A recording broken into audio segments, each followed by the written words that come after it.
Woo! What is up, everybody? It's your boy Clint. Welcome to the Die Hard MMA podcast, brought to you by, powered by odds.com. That is right. This is the first ever stream of the Die Hard MMA podcast that is brought to you by our brand new sponsors, odds.com, and I could not be more excited. You may notice a few differences. We are currently live on multiple spots. If you're following me on my channel, I appreciate you. Thank you for hanging out. However, do me a favor. Head on over to Odds HQ on YouTube and subscribe to them as well. They are our new sponsors, and that's where the podcast is going to live moving forward from here on out. We're also live streaming on Twitter. We're on Periscope. We're on Twitch. We're making sure we've got all of our bases covered because we have got to bring the MMA action to the people.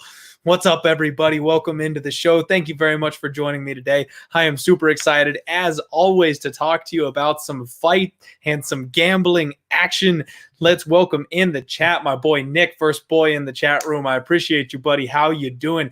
Gregory Wilson, Michael Lunday, my man. And then we've got Gaming with Von Polo. Welcome, everybody. Thank you so much for joining me today. You know what? While we're on the subject of my boy Michael and Dana, I have to give a huge thank you for you, my friend. Received your message today. I'm glad to hear that you cashed in on that over. We got to do a full recap of UFC 250, go over all the betting action, and we got to talk about everything that we did right and everything that we did wrong, because as they always say in betting and in poker, you're either winning or you're learning. So we're paying to lose. We're paying to learn. Got to take that little grain of salt. Got to take that silver lining in there. Sports Gambling Daily. What's up, my friends? Z's MMA. Welcome to the show. Danny, Brandon, thank you for being here. Let's freaking go. I can't believe how pumped up I am coming off of a losing weekend. That's right. Unfortunately, I got my ass handed to me on Saturday. So we got to go over and break the bad news, but there's going to be no crying in the beer here because we've got some good stuff coming up, some opportunities to make some cash. And, you know, last week wasn't really quite as bad as it looked. I'll just go ahead and put it that way for now. I gave Michael Lunday, my boy, a shout out. Thank you so much for the tip, my friend. We also have a tip from Michael Simmons last week that I got after I had recorded last week's show. He cashed in hard on my read on Jamal Hill and sent me a little thank you for that. So thank you very much, Michael Simmons. I greatly appreciate you doing that. As we always say on the show, tips and donations are always appreciated to support the show. Very much appreciated. If I put you on some kind of a winner or something like that, it means the world to me when you all cash, especially and it's based off of one of my reads. So let's go back over to UFC 250, right? Let's dive straight on into it. I'm going to get this up right here. Woo! Magic of green screen. I love it. So we've got the first fight of the night.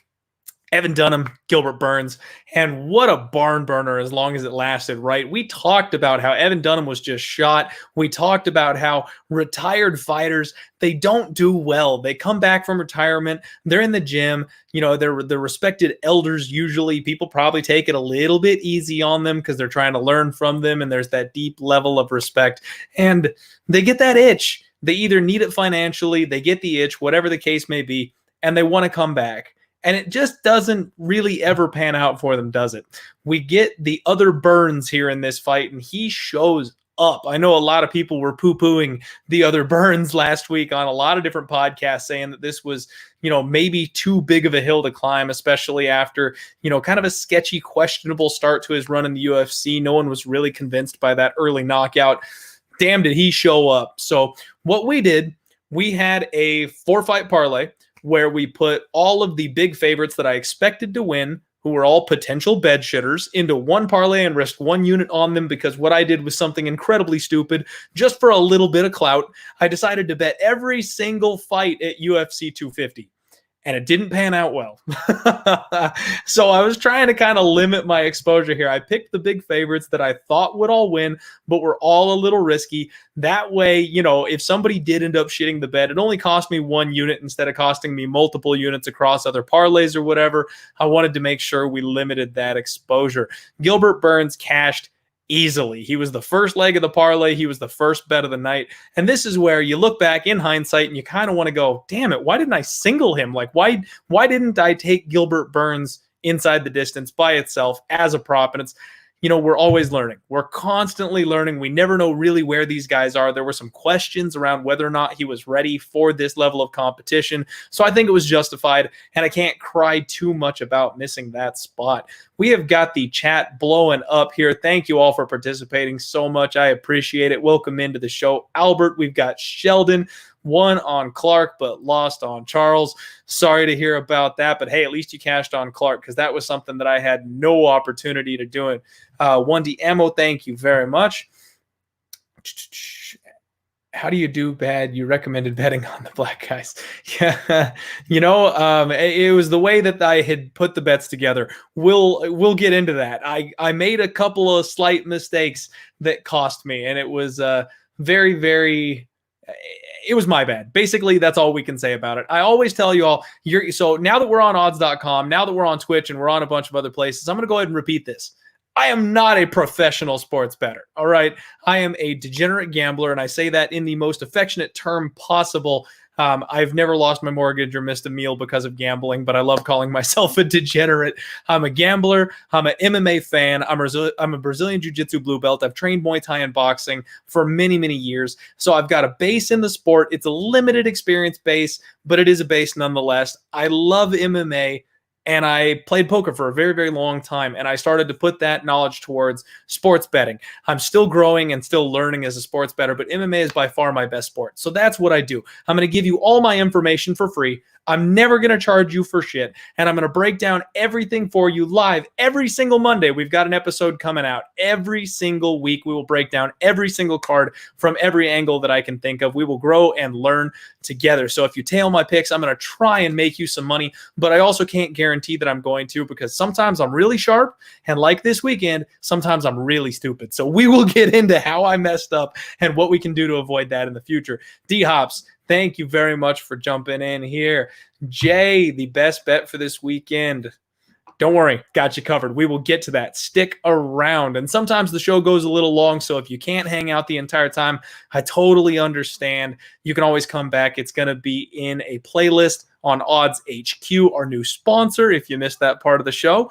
So please make sure you subscribe to Odds HQ down below. And if you're on Odds HQ, throw me a sub over on the Die Hard MMA podcast channel as well. I'm trying to get myself up to 1,000 subscribers. I would appreciate it. Hold them. Let's go. Usually when somebody tries to lower variance, it ends up the other way around. And that's true. That is very true. That's what happened to me. JT, what's up, my man? Jerry. All right, let's get back to the recap before we lose people, because I'm just shouting out too many people in the chat. I'm sorry. I love you all.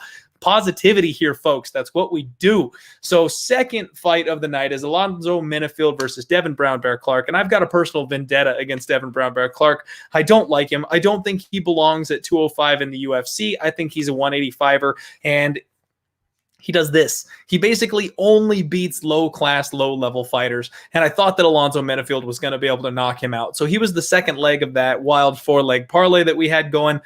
Unfortunately, the rest is history. You all know Devin was able to dig deep, and he was able to grind out a 15-minute win. All props to him. That's one that I can't take anything away from him for. He did exactly what he needed to do. But let's be real. Alonzo Minifield gassed out after the first round and basically didn't offer any offense the rest of the fight. That was something that we knew was a possibility, but when Alonzo Minifield landed, you could absolutely see Clark's reaction. He wanted nothing to do with that heat. And I'm honestly shocked that the fight didn't get stopped, or they didn't have the doctor come in and check Brown Bear's eye, because the way he had that eye closed for the entire rest of the first round, the way he couldn't get it open, even between rounds, they were like pressing on it and stuff. Usually in those situations, they bring the doctor in to take a look. So I was really surprised when they didn't. And I thought, honestly, I know a lot of people tried to live bet Devin Clark after the first round, but with the amount of damage Minifield had done and the way Clark was reacting with that eye, I wouldn't have bet him live after the first round either. So I can't even say that after the first round, I thought, oh boy, we're in trouble. No, I thought Minifield was still going to clip him with one more shot and put him down, because it really looked like one or two half-decent shots would have ended the night. So unfortunately, the parlay busts, boom, right there on the second fight of the night. We knew it was possible, but it is what it is. We were only risking one unit, and we covered 4 fights on it with my whole bet every fight on the card thing. can't complain. It was kind of a long shot to begin with anyway.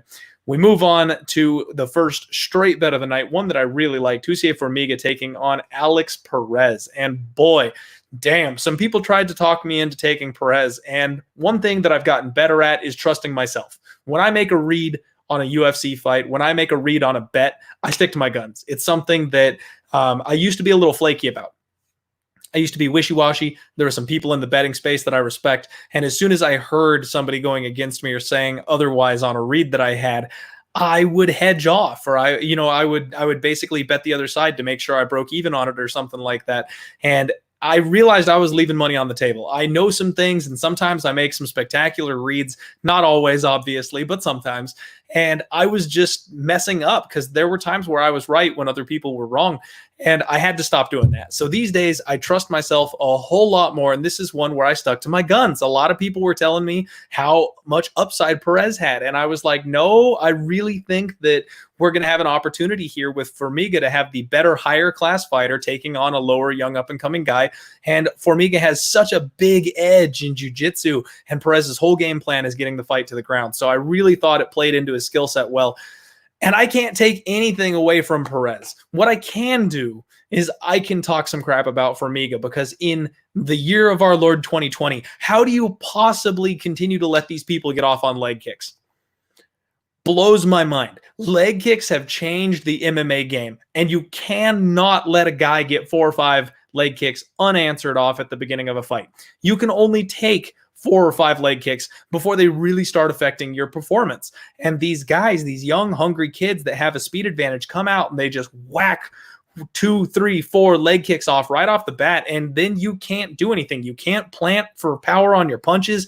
You can't step in with any durability for a takedown. Like, it ruins your entire base. Leg kicks are so dangerous, and to see a guy like Formiga just eat them to start the fight and not do a damn thing about it.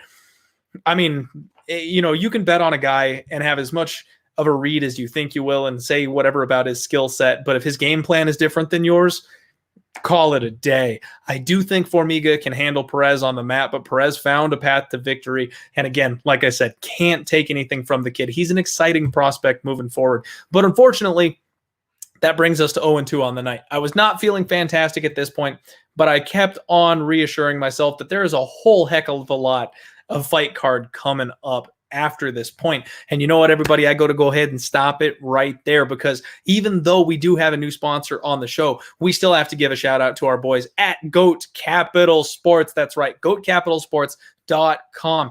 Check them out. They bet on UFC 250, and they actually had a much better night than I did. A couple of the reads that I had missteps on, they cashed in pretty damn hard. So make sure you check them out. Tell them that Clint sent you, because the boys at goatcapitalsports.com have been with us for quite some time. We love and appreciate them, and especially with the other major sports coming back, they give picks for all the other major sports that I don't cover. So be sure to go and check them out. Let's see here. Taking a look at the chat. Yeah, JT, I saw that announcement about Vulcan. I am pretty excited about that fight, having a risen champion come over to the UFC and see how he pairs up with the top end of the division. Very, very excited about that. And let's see here, bro. Can you? No. Boston Nick is my boy. Get out of here. He's going to be on the live stream with me and Jimmy and Mo Scream tomorrow. Nick is the man. I love that kid. Faded every guy over 35, and it worked out. There's an angle for you right there. We do have a rule here on the Die Hard MMA podcast that you don't bet fighters over the age of 40 unless you've got a damn good reason to do so. And at the smaller weight classes, 35 might be a much better mark for that, because they're so reliant on speed. So that's a pretty good call. Let's keep on rolling. So now we get to the regular preliminary card. Charles Byrd takes on Maki Pitolo. I had Byrd in a parlay. Now, when they first announced this fight, I'm a sucker for power, all right? That's something that you'll notice with me, is that when somebody's got that ability to close the show, I think that's so valuable from a betting perspective. They can end the fight from any place, anywhere, anytime. You can never really count them out. So I was a huge fan of Maki when he first got to the UFC. And then he just laid a massive egg in his first fight, and he got totally outclassed by a guy that never should have been anywhere near him. So then when they match him up against Byrd, he's coming up to 185. I'm thinking, well, he has a bad gas tank. He struggles with wrestlers. I'm not sure if his coconut bombs are really as powerful as we thought they were to begin with. Bird should be able to take him down and grind him as a natural 185er. Bird looked really good in his last couple fights besides when he got clipped and KO'd. He was doing great before that point. And honestly, huge error on my part. I mean, if the parlay wasn't already busted, this would have done it too, because Bird got handled. I don't know what it was. He retired shortly after the fight. And that's another rule of mine, is you don't bet on retiring fighters. Obviously, the problem with that is you got to know they're retiring. So unless you have seen something saying like, hey guys, this is my last fight, or say, like, you're never going to know if the fighter's actually retiring or not. So it's hard to actually take that angle. But if someone, like when Faber had his retirement fight, that kind of thing, like I just stay off of it, because normally the retirement word, it gets into your brain. You're not dedicated to the fight game the way you were before. You're not going to have a great performance. Well, Bird came out and he shit the bed. He was doing what he needed to do. Patolo was he was struggling with the grappling, but he kept on getting back up. And I mean, Bird only had one round of gas. I was surprised by that. As soon as the first round was over, it was evident that he had nothing left to give. I don't really know how hard he tried for this fight, because Patolo just cranked it up, and the coconut bombs he ripped to the body after that, it was over in a hurry as soon as Maki got wind of the fact that Bird was fading. So maybe Maki at 185 pounds is a thing. You know, we talk about these legendary creatures in MMA where they're completely different stories. Maki looks good at 185. He maybe is one of those guys that was cutting too much weight and that was sucking the potential out of his body, trying to get down to 170 instead of actually being the bigger, stronger guy down there. It was damaging his performance. So only time will tell. We're going to have to wait and see what happens here. But I'll be very interested to see where Maki goes from here at 185. And I'm really upset because not a lot of dogs cashed on this card. So for the fact that the two dogs that I basically drew a line through at the very beginning of handicapping this thing, I was like, those two are not ones I'm interested in. For those to be the two that cashed, kind of sucks. So we go to Cody Stamen, Brian Kelleher. This was one that my favorite dog on the card, plus 200. Kelleher he's awesome. All right. I love this guy. Class act, brings the fight. He was trying to take Cody's head off all the way up until the final second of that fight. Now, I thought the ground game was going to play a little bit more into this. I thought that Cody was going to go for takedowns. And I honestly thought that Kelleher was going to have, I don't know if I want to say more of an advantage, but I thought it was going to be more equal on the feet. I thought Kelleher was going to be a better striker than Cody, but Cody did what he does, and he just outpointed Kelleher on the feet, and he stayed clear of the submission threat, which is something that I thought we had in our back pocket, but Cody never even let us get there. So very intelligent game plan by Cody Stamen, which we always see with Cody, and I don't know what it is. I don't like Cody. I don't ever bet on Cody Stamen. And all the guy does is win. He's got high fight IQ. He's got good cardio. He's physically powerful for the weight class, excellent wrestling. And for whatever reason, I just keep trying to fade the guy and it doesn't work. I don't know why I do it, but I thought plus 200 or better on Brian Boom Kelleher. The way he's streaking right now, the way he's putting it all together and fighting with the wind at his back, I really wanted to get behind that. I thought it was okay to roll the dice at that point, especially when Cody did start to slow down in round 3 and Brian really cranked it up, trying to put him away. I thought that's when the magic might happen, but didn't happen. So unfortunately, like I said, we had a rough night at UFC 250, and here's where the key and my idiocy really came into place. We have a middleweight fight, Ian Heinsberg versus Gerald Mirschart. Now, I had been talking about how I was scared to take Ian basically the entire week because I needed to see the changes in his game. I needed to see the mental changes. He needed to switch camps, switch gyms, something like that, anything like that for me to have faith in him again. I was really high on him when he first got to the UFC, dropping the back-to-back losses, not evolving. I had to take a step back. But since I decided to bet every single fight on UFC 250, I got to go with him. You know, I thought Ian was going to be the winner, but what I did was I got a little too fancy. So if any of you have any experience playing poker, they call it fancy play syndrome. When you try to check raise somebody because you got a good hand, or when you check the turn, when maybe you shouldn't check the turn, you should just be betting. Stupid stuff happens when you try to get fancy, when you try to outsmart your opponent just to prove that you can. Shit gets messed up. Something always catches. They get away without paying you the right amount because you tried to check raise them and they just check back instead. They hit the Miracle River card because you checked the turn and let them have a free opportunity to get there. You end up paying for it every single time. And this is a lesson that I have learned before. And I fell right back into that trap. I tried to get too fancy. I bet Ian Heinisch by decision. I thought there was no way he was going to put away GM3. Gerald Mirschart has been very durable in his career. Ian Heinisch hasn't shown any type of knockout power. I was like, there's no way that this fight finishes inside the distance. GM3 will not be able to submit Ian. Ian will not be able to knock out GM3, and it's going to the judges' cards. Well, Ian was like minus 130. What am I doing? Any good solid sports bettor is going to tell you that if somebody is in the range of 110, 120, 130, and you believe in that side, believe in that favorite, that's a solid bet. You cover all your bases. If they land a fluke submission, if they land a flash KO, if their opponent slips on a banana peel and they get on top of them and hit them twice and the referee pulls them off, if you take them straight, you're getting all of that in the bet. But if you take the prop, you're limiting yourself to one outcome. And changing a minus 130 favorite to a plus 160 dog, obviously hindsight is 2020, but that's just irrational. Like, even if going to decision is probably the best outcome, minus 125 is nothing. I should have laid the wood. It just makes more sense. So this is where I screwed up. Ian wins. I picked the right side. I picked the right fighter. I made the wrong bet. So hopefully, if you listen to me in the breakdown, I hope you took Ian straight instead of taking the decision prop like I did, because it cost me. So yeah, unfortunately, that was a bit of a crap show. So here we go. What's up, everybody? Kelleher could get, I thought Kelleher could get the KO too, my friend. I really did. Pat, what's going on, buddy? He would have won if he wouldn't retire. Yeah, I saw somebody tweeted at me that he retired after the first round. And I was like, pretty dang much, man. He wanted nothing to do with it. Oh, yeah, we will get to Hooper. Don't you worry. We will get to Hooper. All right. I believe you said Ian by KO was very intriguing on the live stream. You know what? But that's something that I honestly had never given any credit to. I never, in any circumstance, when I handicapped that fight, this is why I love MMA so much. This is why I want to spread my love of MMA to everybody else, is that stuff that you don't expect happens. In a football game, football's football. We've seen so many games. We've seen so many times, like, yes, there will be an amazing play, a long bomb for a touchdown, but that's always possible, right? In MMA, something always shows up that you're not expecting.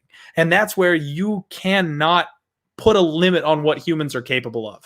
I never saw Ian landing a knockout, especially over a wily, crafty, deserving veteran like Gerald Mirschart. So if anybody had him by KO, I'm sure that was a very nice price, and I'm sure they were richly rewarded for taking that stab. And yeah, Lee, stick to money line bets. I completely agree. What I like to do, I know I'm getting a little off on a sidetrack here, so I apologize. I'm going to bring it right back around. What I like to do is when you've got like a minus 250 favorite.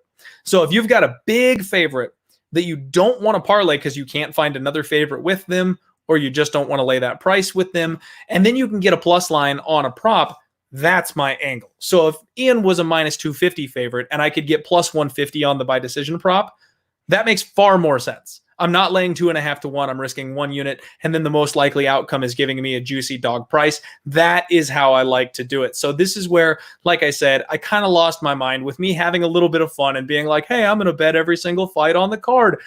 I kind of lost sight a little bit, and I shouldn't have taken the prop.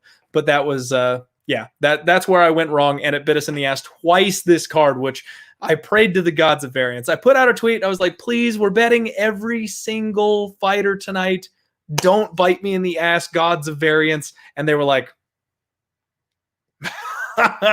they wanted to come after me, because not once, but twice. Razor sharp picks. Thank you, my friend. I appreciate it.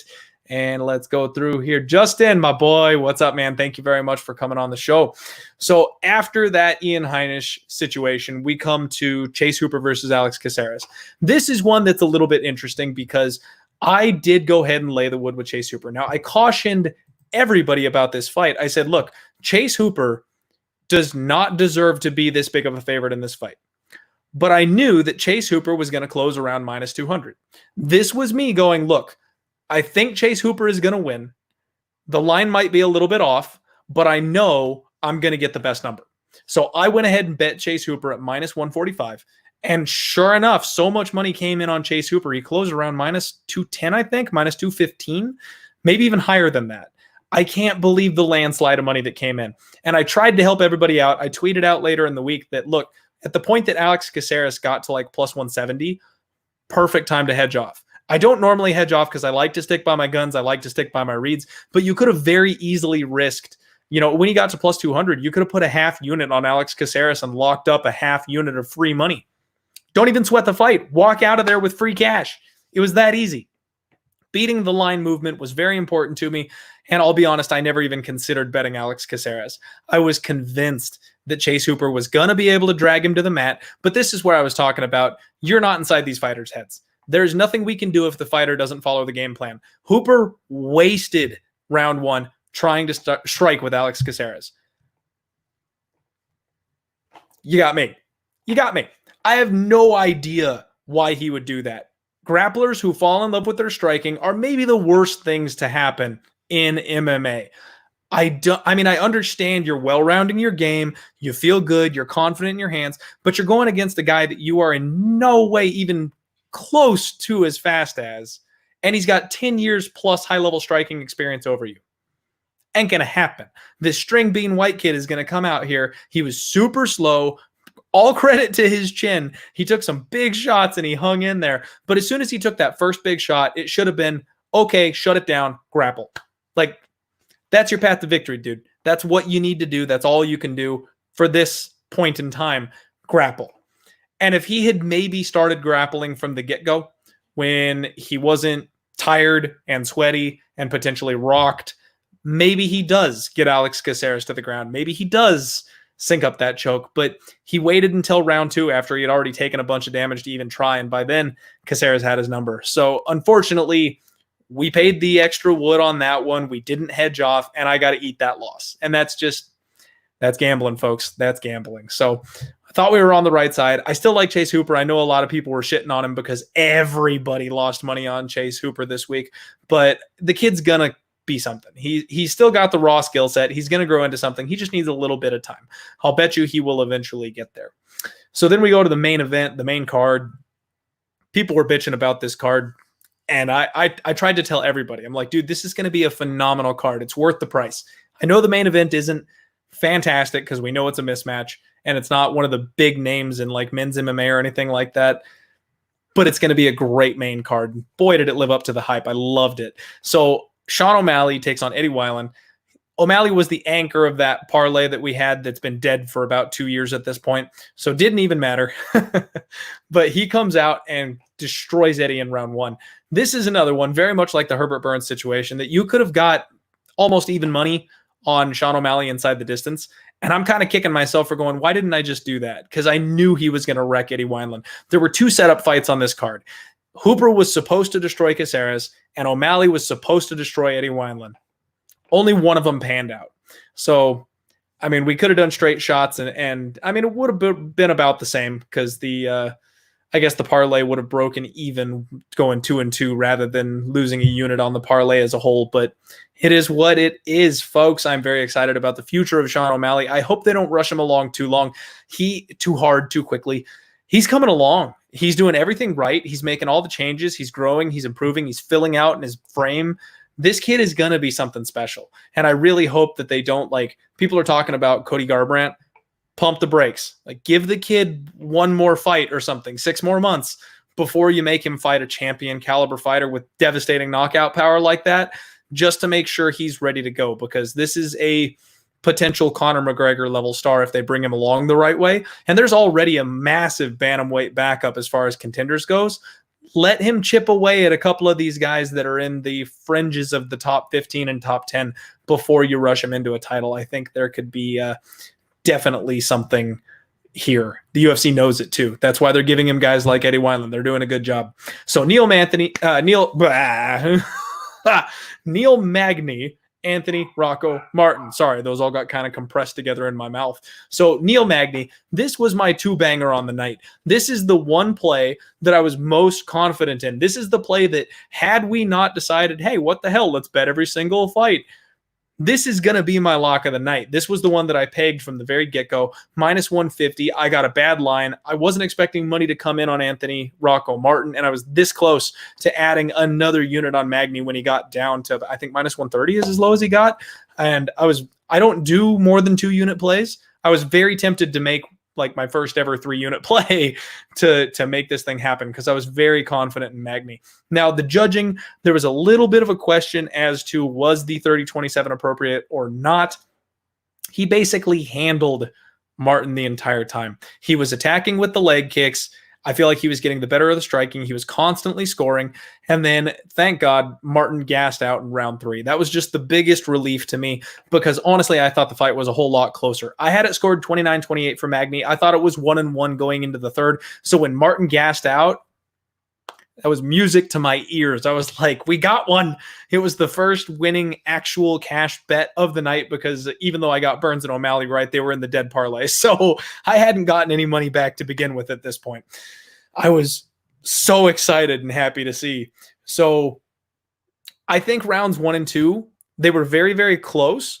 They could have gone either way, but I leaned more towards Magny in both of them. I did give, I think, the first round to Rocco. I can't remember now. It's been too long and I was having a little too much fireball at the time. So I can't remember exactly which round I gave to Rocco, but I was certain we needed round 3. So as soon as the judges read off 30-27, locked up, baby. I was so excited because there was no way you could give that fight 30-27 to Rocco Martin. It had to be Magny. So we get back 2 units there. We cashed the 2-banger. If you follow my articles over on odds.com, that's the one I gave out as my best bet of the evening as well. So feels good. At least I know I'm not a complete idiot after messing up the other fights on this card. I was starting to really question myself. I was like, dear God, if Rocco wins this fight, if he like leg kicks him and then gets like a 3rd round TKO or something, I'm not going to be able to come on the live stream on Monday because of shame. So the next fight of the night, Aljo Sterling, Corey Sandhagen, the people's main event, the fight that we all really cared about here. I had been saying all week that Aljo was coming. I was on the side of Aljo, and I really thought that, again, trying to be very delicate here, but with the situation going on in the United States and around the world, the Black Lives Matter issue, Aljamain Sterling really seemed to shoulder that. He was coming with a righteous fury leading up to this fight, and that was just something I felt like was a runaway freight train. And just one more reason why did I bet a prop? I had Aljamain Sterling by decision at plus 170, and this dude is so dangerous. He can land a TKO.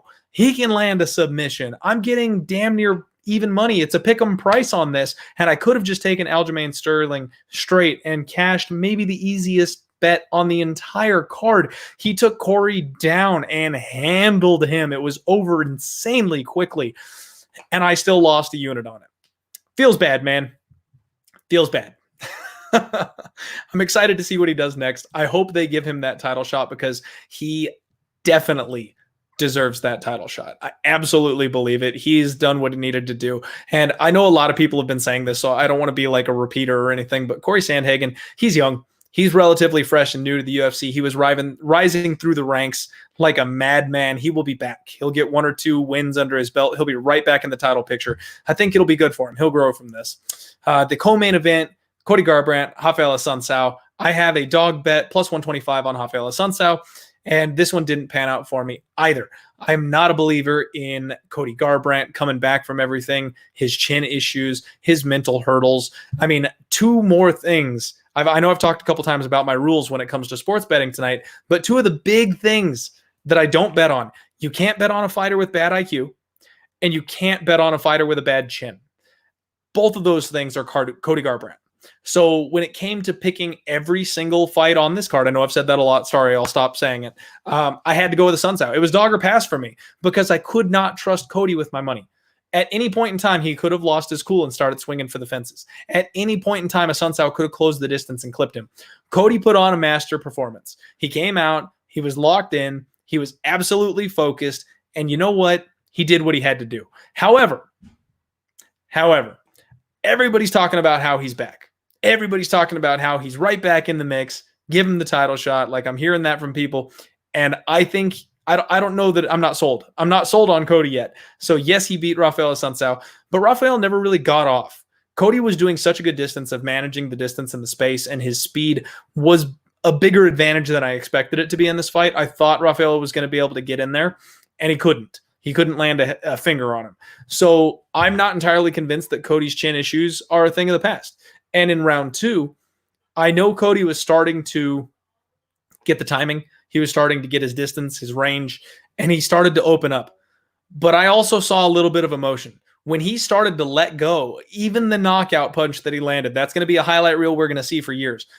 But he drops his hand like all the way down by his hip to wind that thing up like a baseball bat. Someone's going to make him pay for that. That's the kind of thing that if you've got a fighter who's a little faster, they're going to see that coming and they'll be able to ding you with a counter.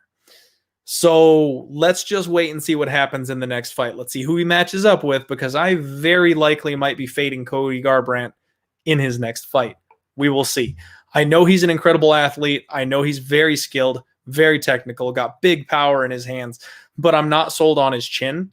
And I think if anybody can kind of bring that fight to him again and withstand the power that he brings, he probably goes to sleep again. So it's going to take the right opponent.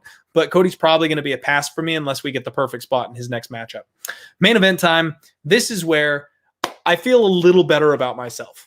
My only bet on the main event was the over 2.5, and I got plus 140 on it. I thought that was egregious. This is just like when I bet Glover Teixeira and the over on that fight as well.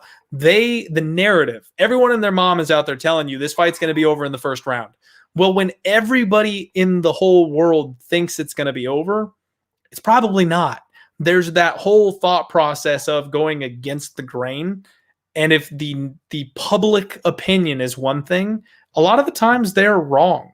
So this was the sharpest bet that I made on the card, and I felt so good about it, especially getting it at that plus line. The over 2.5 closed at like pick'em or like minus 120 by the time the fight actually rolled around. So I got a good line. It was a sharp bet, and I knew I just needed Spencer to hang on. This thing went all 5. It was a rocking chair, and it wasn't even as bad as like Glover and Anthony. When I took that over 2.5, Glover had Anthony in a rear naked choke for the first 2 minutes of the third round. That one could have been stopped at any second and burned me. This one was, I got to sit back and high five people because Nunes was not pushing the pace, and Spencer was trying to stay away and keep the distance. It was perfect. We talk all the time about violence bets. I love betting the unders at a juicy price because anything can happen. These guys can land a submission or a knockout at any point in time. These overs are sneaky good sometimes. I am loving these over 2.5s when I get plus money on them, especially when I talked about how the threat of the takedown from Spencer was going to slow Nunes down. But man, what a performance by Nunes. Enough about me. Let's talk about Amanda Nunes. She really is the absolute greatest of all time. She is fantastic. Watching that fight, you could see her just smirking and smiling. She was hunting her prey the entire time. It was unreal to watch her do that. I mean, Spencer had no chance in that fight, and I really wish her corner had thrown in the towel because she took a crap ton of unnecessary damage. She just didn't need to take that much of a beating, and I feel really, I mean, she's a fighter. It's what she signed up for, I guess you could say, but I feel bad because her fighter, her corner could have saved her some years off of her life. You know, they just did not need to do that. So that is our recap of UFC 250, and I tried to hustle through it a little quicker this time because I spent almost a full hour on it last week. We went 7-2, minus 4.05 units. And the worst part about that is we could have ended essentially even. If I had not taken the prop bets on Ian and Aljo, if I had bet them both straight, we would have got those 2 units back in those spots. That's a 4-unit swing. We would have ended up the night 5-4 at minus 0.05 units, which essentially is walking away scot-free. So your boy messed up. I paid for it, and it's something I hope to avoid in the future. I never, ever want to do that again because I just don't need to. Like I said, that was my own damn fault that it went that way, and I can make adjustments and have that not be the case going forward. So now that you all have stuck with me through that whole thing, I really appreciate everyone hanging with me. Once again, we've got to give a shout out to the boys at GoatCapitalSports.com. They only pay me for 1 ad read, but I'm going to give them 2 because they crushed it at UFC 250. We have to give a gigantic thank you to Odds Make sure you to subscribe to the channel Odds HQ on YouTube. Head over to the Die Hard MMA podcast on YouTube. Give me a subscribe as well if you wouldn't mind. My boy, Sports Gambling Daily. We cashed 4 bets on the over 1.5 and 2.5 saved my night. That's right. I talked with my boy Jimmy the Bag when we did the roundtable for Odds HQ. He was saying to bet every single round over. Lay the wood on the 1.5. Get the even money or the plus line on the 2.5. Take the juicy plus line at the 3.5 and the 4.5 and just pray that it makes it to the cards. I thought Amanda Nunes was going to win this thing in round 4 or round 5, and she had a choke locked in, and Spencer got saved by the bell at the end of round 4. I thought they were going to throw in the towel. I thought the doctor was going to stop it. That thing should have been over. So if you had long shot bets on Nunes in round 4 and 5, that was some serious value. You almost had that. Seriously. All right, let's scroll through these comments and get caught up so we can move on to the next card. All right, that's Wham. OG, my buddy. I appreciate you, my man. Hit the like button, everybody, and subscribe to that man while you're at it. Wham OG is one of the good guys. He's one of the best guys in the sport. He's a good follow over on Twitter too. All right, here we go. That's right. Making you money over 2.5 was the pick. And that's where, like I said, it looks worse than it is. So I hate having to post. Now, again, you're always going to get honesty and transparency from me. That's what I do here. I'm not going to hide anything from you. I'm not going to fake like I cashed some, 25 unit whale bet. You're never going to see that from me. I'm going to tell you exactly what I'm betting. I'm going to bet it with you. So if you lose, I lose. You know we're in the same boat together. Betting on Neil Magny was my favorite bet of the night. Betting on the over 2.5 at plus money was my sharpest bet on the night. And those are the two that, had this not been a fun night where I decided to go nuts and bet way too many fights, I'd have had a damn good night. We would have cashed. We would have made some easy money. It would have been a phenomenal night. But got fancy, had some fun, got a little loose. It happens. On to next week. My confidence is not whatsoever damaged from that fight because I know I messed up and because I know that I made the mistakes that I made essentially voluntarily. Voluntarily? I'm not able to pronounce that right. Let's get going here. We're moving on to UFC Sakun. I think they changed the name. I'm not sure because it was supposed to be Saskatoon. However, everything is going to be at the Apex at the UFC's facility. So we're still going to be in the small cage. Always something to keep in mind. Until further notice, the small cage makes a huge, huge difference. Oh, Eric, I'm sorry. Had Nunes by submission at plus 850. That would have been a banger, buddy. I am sorry. You got robbed. Beach Boss, I only post my winners. You and a lot of others, my friend. No, I'm just kidding. I know you're not like that. So, all right, here we go. We were supposed to be in Saskatoon. I don't know what the hashtag is for this week's fight card because they haven't posted anything on social media letting us know what it's going to be. But how many times can you mix up Apex and Vegas to like make something? We're going to be in the Apex for a while. So unless they just start numbering them, it's going to be like that for a while. We kick the night off with a very, very interesting fight here. Now, I know I'm putting Jordan Griffin and Derek Minner up on the screen behind me, but that's because the other fights aren't listed. So believe it or not, we're starting off the night with Anthony Ivy versus Christian Aguilera. And these guys are both brand new to the UFC. So Anthony Ivy was supposed to be a short notice fill-in last week, and Christian Aguilera is unknown. All right. Anthony Ivy is 8-2. Christian is going to be 13-6. And honestly, I got nothing for you on this one. Both these guys are brand new to the UFC. This card is garbage. Okay.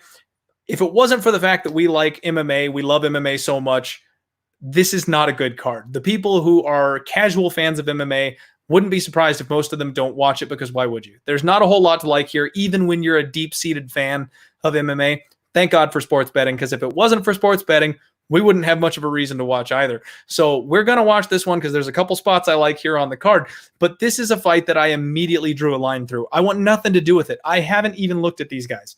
I'm not convinced that either of them is UFC caliber, and one of them got a short notice replacement, fill-in type of spot. They're honoring that. The other one is 13-6, and he's probably just the only guy that could take the fight, the nearest dude that they could get their hands on. So I'm going to do the research on this fight because I always do my research, and because maybe these guys will be something in the future.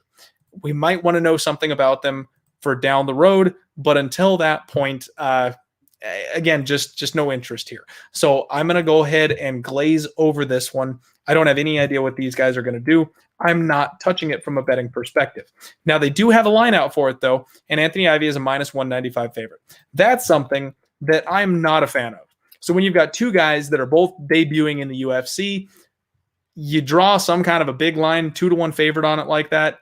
No, I'm not going there. I mean, maybe he wins. Maybe he is that big of a favorite because the other guy's just a complete can, but I'm not interested.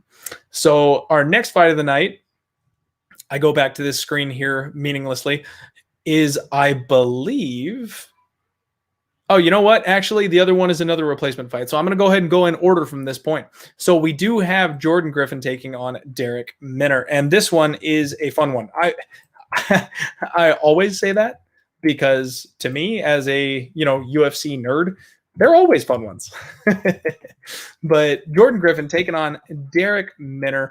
We have got a featherweight bout. Jordan Griffin is 18-7. Darrick Minner is 23-11. And maybe the most interesting thing that we need to know about this fight is that there has already been a massive line move.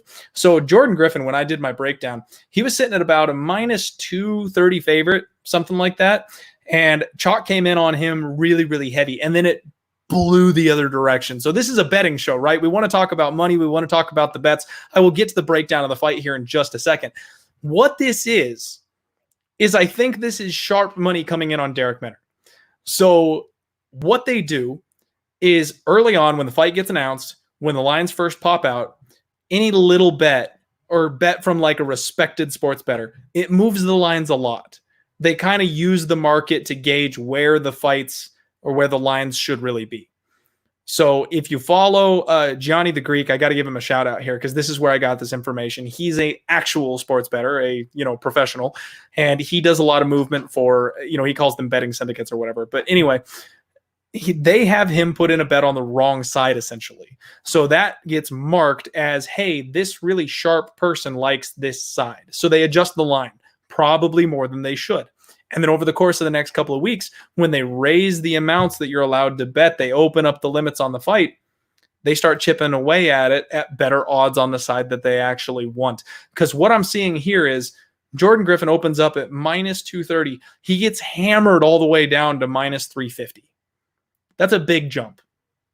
And before anybody can even make a bet on it, not a single day goes by, there's buyback on the other side of it. And then steadily over the next 3-4 days, it's been a landslide of money coming in on Darrick Minner the other direction. So this is one that, I'll be honest with you, I lean with Jordan Griffin. I think Jordan Griffin is the right side in this fight, but the world is basically telling us that there's value on Darrick Minner at plus odds here.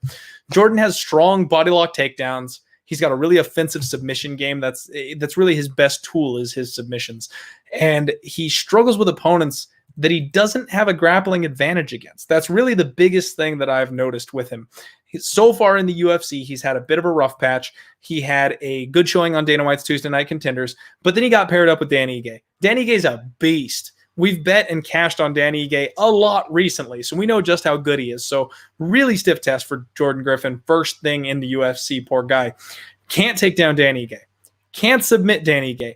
Definitely can't outstrike Danny Ige. So he gets stomped. Then he faces Chaz the Scrapper Skelly. Well, Chaz Skelly is a damn good grappler himself. So Jordan Griffin has a hard time getting that fight to the mat as well. Can't do anything with it. Loses 2 decisions back-to-back. They give him TJ Brown.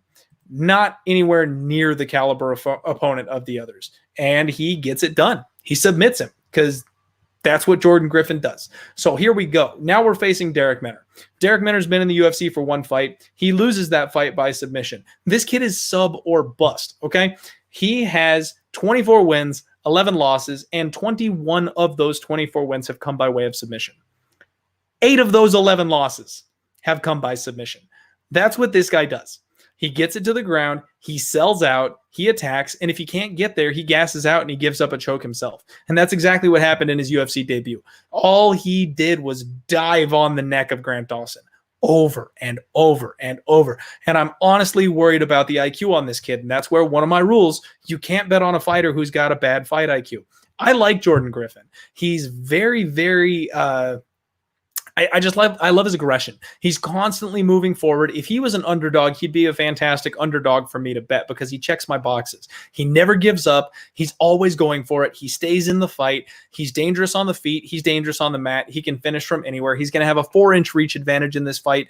And then we've got this kid, Darrick Minner, that I just don't know if he's UFC caliber yet. I don't know if he's ready. And the thing is, his best spot is going to be the submission game. And that's playing with fire with Jordan Griffin. We know he gets burned when he plays with fire. So I'm going to have to say Jordan Griffin by submission here. This is one of those ones where I'm not afraid to stand in front of the market. If I've got a read on something, like I said, I trust myself. I trust my information. I trust my own reads. And if this line gets down to the point that it's bettable, if I can get minus 130, something like that, if it turns into a pick 'em, I'm taking Jordan Griffin. But I don't know if it's going to go quite that far before there's some buyback here. What is up, everybody? Holy crap, I click away and we've got 58 live viewers. Thank you very much for tuning in. I appreciate you guys. I'm going to try and get caught up on the chat here. I apologize. I'm trying to keep the show moving so it doesn't end up being a 2.5-hour episode. And because of that, I am disregarding the chat a little bit, and I apologize. I don't want to leave you all hanging. Eric, what's up, my friend? Welcome to the show. My wins last week were Casares plus 200. Damn, son. Congratulations on that one. Garbrandt by TKO. Very nice. Formiga and then Nunes submission victory. I mean, hey, those are all plus lines there. And you know I love doing that. If you can lock up all plus lines on all your action and then you go 2-2 or something, good night. You locked up a good night. Brandon with me on Griffin. Benoit dropping in weight. Yeah. Oh, Hold'em says they've already fought. Have they? Oh, you are right. They fought all the way back in 2018. Jordan Griffin won by submission in the first fight. Thank you very much for pointing that out, Hold'em. I missed that little nugget. That is good to know. Revenge angle. I like it. Tony, what's going on? Welcome to the show. Thank you very much for tuning in and supporting us. That is interesting. That's definitely something that I'm going to have to keep in mind. And you know what? Honestly, that kind of sells me a little bit more on Jordan Griffin. So one thing, hey, I'm just going to spin off right here off the top of my head. No research, no notes. One thing that we see in MMA is that a lot of times rematches go to the original winner.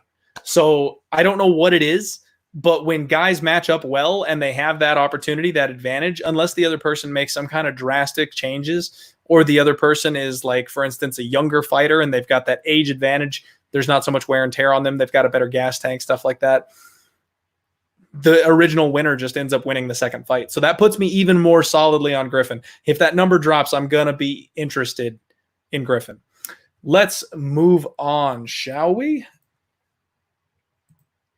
All right. The second fight of the night is going to be Ryan Benoit versus Tyson Nam. And this is one that, again, I'm semi-interested in. I'm kind of going back and forth on this one. I'm having to be very, very careful because, again, I feel like I've got a couple of good reads this card, and I don't want to give it away by just sprinkling everything out there. Ryan Benoit is 10-6. Tyson Nam is 16-11. Two more just mid-tier journeyman type of fighters here. Ryan Benoit really works the body, and that's something that I love to see. I actually really love Benoit's game plan. I'm not sure why he hasn't done as well in the UFC as I feel like maybe he should have. He's got a good skill set, and I feel like maybe he should have done better. He's fought a decent level of competition, so maybe that's the problem. But here he's got what I think might be a winnable fight. He sets up heavy left body kicks. He's got a great power lead left hook. He works the jab. He goes jab, jab, double jab cross is one of the big combos that he likes to use a lot. And recently he changed camps. He moved over to work with Renzo Gracie's academy, and he's been training with Caitlin Chukagian, who we know she's all about volume striking and avoiding, the shots of your opponents, things like that. Maybe a good fit for someone like Benoit. The one thing that I noticed about him that I don't like is he moves straight backwards. When he gets pressed, he moves straight back, and he's open to getting hit with a right cross. It's something he gets drilled with in almost every single one of his fights. Tyson Nam on the other side of this thing, extremely big. He wades forward, relies on his power. He's really tall. He's got this awkwardly long torso, and that's something that I think is going to play right into Benoit's hands because he's not going to be able to protect it. Those body shots that Benoit comes with constantly, I think, are just going to be ripe for the picking. However, his best punch is a right cross. So if Tyson Nam is able to push forward and push Benoit back, he's got the best weapon to use against Benoit. Benoit's body shots are going to be maybe the best thing to use against Tyson Nam. And then the other thing with Tyson Nam is he just gets jabbed to death. He's low volume and he relies on that power shot. If you can jab, stick, and move and stay away from his power, you're just going to piece him up all night. That's exactly what's happened to him so far in the UFC. He's one of these guys that's kind of a star outside the UFC, but as soon as he got here, he's dropped 2 straight fights. Now, he fought a good level of competition. He fought Sergio Pettis and Kai Kara France, so really no shame there, but both of them did the same thing. They just stuck and moved, they jabbed him in the face and ran around him. He's got less output than they do.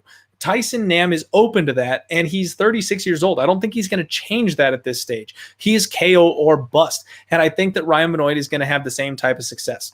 Ryan Benoit has 10 wins. 8 of those 10 have come by knockout. Kid is packing some serious power. However, he's alternated wins and losses in the UFC. He's been around for a long time. He got to the UFC, and he immediately starched Sergio Pettis. That's kind of what opened up everybody's eyes. They were like, whoa, this kid, like nobody knocks out Sergio Pettis. So everyone was incredibly impressed with him. And ever since then, he's kind of faltered. However, his losses came to Benoit, Brandon Moreno, who I'm very high on. And then recently he lost a very close hairy split decision to Alatang, who's not a bad fighter. So he's lost to good competition. His last fight was very, very close. And I do think he's doing the right things. He's 30 years old. He's in his prime. He's headed the right direction. I'm close to pulling a trigger on Benoit. My other look on this one, though, is I'm going to wait for the totals to come out. I might be liking an under here. Because both of these guys fill the holes in the other's game, I think there's a decent chance that somebody gets finished. Also, because recently these guys have been going to decision quite a lot, I think we're going to get a 2.5. I think they're going to put that line over under 2.5 because they've been decision machines as of late. And even if it's even money or they give us just a little bit of juice on the under, I think that might be my look here. I think I might have to roll the dice and see if one of these guys can knock the other one out and make a statement.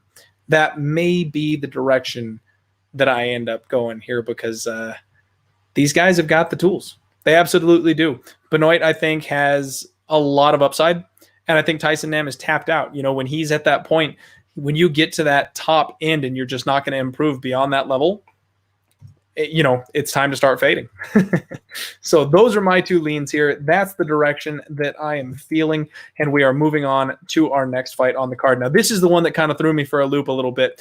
Julia Avila, Gina Mazzani. This is not the one that threw me for a loop. I apologize. There's a couple of women's fights on this card, and I'm confusing them here. So Avila, strong Muay Thai, 7-1-0. She's only messed up once so far in her UFC career. She's got a beautiful step in front kick. She has strong knees in the clinch. She goes to the body. She goes to the head. Physically powerful. When you do clinch with her, if she's at a disadvantage, she frames the face really well, which if you don't know, that's when you're jamming your elbow into the chin and neck of your opponent to get them off of you. She's very, very difficult to control. However, she controls you very, very well. On top of that, she blasts away with elbows when you're in close like that. I absolutely love to see that. And she breaks clinches with elbows. So when she's in control, she's dinking you with elbows. When you think you're getting away from her, she's dinking you with elbows. She wades in with big power shots. She's got a good stiff jab, punches and combinations, which I love to see. She's a BJJ brown belt, so she's dangerous on the feet. She's dangerous on the mat. She can do it anywhere it goes, and she's got some sick ground and pound if she gets in top position. She also has solid back control. She will backpack the crap out of you. If she gets to your back, you're in serious trouble. And she's taken on Gina Mazzani, who is a 31-year-old 6-3 fighter. Now, we've talked before about these women's MMA fighters and their records. It's a very small pool of talent, so a lot of times they run into the better girls a lot earlier than the men do, and because of that, their records don't look nearly as impressive. So we can't always look into that and say that it's that much of a black mark on her record. One girl has 8 fights, the other one has 9 fights. It's not that big of a difference in experience, I guess. However, Gina Mazzani is not impressive to me. She does have decent, good in and out movement. She's a heavy, heavy left cross. However, I don't think Avila is going to get caught with it. She drops her hands waiting in. That's the biggest thing that stood out to me. When she comes in to try and land her shots, she immediately dips down. She is open for the counter. She tries to grind her opponents up against the fence, and as we talked about, Avila has got that stiff elbow that she's going to be sticking straight in her neck. And then when the cage position gets reversed, Gina Mazzani has a real hard time getting herself off the cage. On top of that, she gets sloppy in round 3. She gasses, she gets tired, and I have yet to see Avila get tired whatsoever. Avila is a massive favorite here. Right now, she's sitting at minus 485, minus 500. She is a huge favorite, and your boy got in early. I have Avila parlayed, and I got her when she was all the way back down at minus 300. I can't toot my own horn enough about that because I saw that one coming a mile away, and I tweeted that play out as soon as I could because we got her locked up way ahead of time. I am super excited about this play. I love to take 2 decent-sized favorites that I think are very highly likely to win, and I like to take them in a parlay. This is another one that I'm going to be looking very closely when the totals and the props come out. I think Avila destroys Mazzani. I really think that Avila ends up getting some kind of a finish here. I think she knocks her out. And the couple of times that I have had a situation like this where I've been able to take a fighter, a female fighter like this, they give you lots of juice on the finish because so many women's fighters go the distance. So many of them go to decision. They will still give you a good number on that fighter finishing inside the distance. So I would keep an eye out for the props. I would keep an eye out for the totals. I'm planning on taking a look at them myself because if you didn't get that good number, you might be able to play it a little sneaky the other way. I think she's going to take out Mazzani. I think Mazzani's being brought in to kind of give her a leg up. I don't know that she's going to have any more success here than she had the first time. She got kicked out of the UFC after a couple of losses. She's been TKO'd a couple of times. She went out to the regional scene. She got one good win in. She got a submission win. But I don't think that she's submitting the brown belt in Avila. I don't think she'll be able to control her against the fence or get her on the mat and hold her down. And I don't think she's going to be the better fighter. Well, yeah, Pat, nutso odds. My boy Nick agreeing. Avila going to smoke Mazzani. And everybody on the same page on that one. Here we go. That's an interesting take. I'm thinking of taking Hannah Cyphers. We will look at that one in a bit. All right, we're caught up on the chat. Thank you all very much for participating. Thank you all for being here with us this evening. I appreciate you. Let's get rolling on the next fight. We are getting on to Charles Boston Strong Rosa versus Kevin, the Angel of Death Aguilar. Charles Rosa, 12-4-0. Kevin is 17-3-0. This is a weird fight because both of these guys were one-time prospects. Both of these guys had a whole lot of upside to them and then just kind of fell off the map. So Boston Strong, he disappeared with those injuries a couple of years ago, took 2 long years off after his bad loss to Shane Burgos, comes back and gets an upset win over Manny Bermudez. We all know what happened there. He stuck his toes through the fence. Maybe he shouldn't have locked that armbar off. Maybe the referee should have stopped the fight. But either way, he gets it. He bounces back. He has me sold, and I got swindled. I bet on Charles Boston Strong Rosa against Thug Nasty. One of the biggest mistakes I've made this year so far. Thug Nasty completely schools him just a couple of months ago. Rosa had nothing on the map for Thug Nasty, but he showed off his submission defense. Dude is incredibly slick when it hits the mat. He knows how to keep himself safe. He knows how to work a guard. He can get his guard back. He doesn't really try to get back to his feet, though. That's something that I see that I think is a bit of a problem. I like Charles Rosa's ground game a lot. However, his striking game is a big question mark. He circles out well. He attacks leg kicks well. And then he kind of blitzes in from a range. And the problem is he ducks his head down and he wings these big overhand shots. And he just doesn't seem to have a lot of power. Even though it looks like he's landing hard, even though it looks like he's hitting a lot, he doesn't seem to rock anybody. I just don't think he's got that God-given gift of power. And the same thing with the leg attacks. He kicks low kicks, he kicks leg kicks, and that's such a staple of the game. We've talked about it at the beginning of the show, how Perez used that to take out Formiga. Very important, very powerful tool. However, he has yet to do anything with it. He uses leg kicks in every single fight, but he doesn't slow anybody down. I just think he's got no pop on his punches. Kevin Aguilar on the flip side of this thing, very light on his feet. He also works the low calf kick. However, his is very, very powerful. and he feints level changes, which is going to keep people on their toes. I love that. The threat of the takedown, that's something I talk about a lot. It opens up paths. It opens up other opportunities for your striking. If you make people think, hey, he might dip in for a takedown here. He's got a very explosive right hand, good tight boxing, and a big heart. This guy never quits. And you know what? That's something I can't take away from Rosa. They both have massive hearts. Neither of them give up. The spots that Rosa was in against Thug Nasty his last time out, a lot of other people would have given up their neck. A lot of other people would have been like, just let this end, because he got embarrassed on a national stage. He kept coming. So I can't say that just Aguilar has heart. They both have heart. He has excellent takedown defense and a very, very strong get-up game. Bear with me just 1 second here. I got to get my stats up for this. When I do the show live, it's a lot harder to keep up with my mouth, because I'm trying to talk and not bore you guys to death while I'm pulling up the stats and information that I need to quote at you. So I didn't have this one up and ready to go, but I want to make sure I actually quote these stats correctly for this one. So Kevin Aguilar actually has a phenomenal 86% takedown defense. He's had 4 UFC fights, so it's a decent sample size, and he's gone to decision in 3 of them. So that means he's got 3 full 15-minute fights that we're able to pull that kind of information from.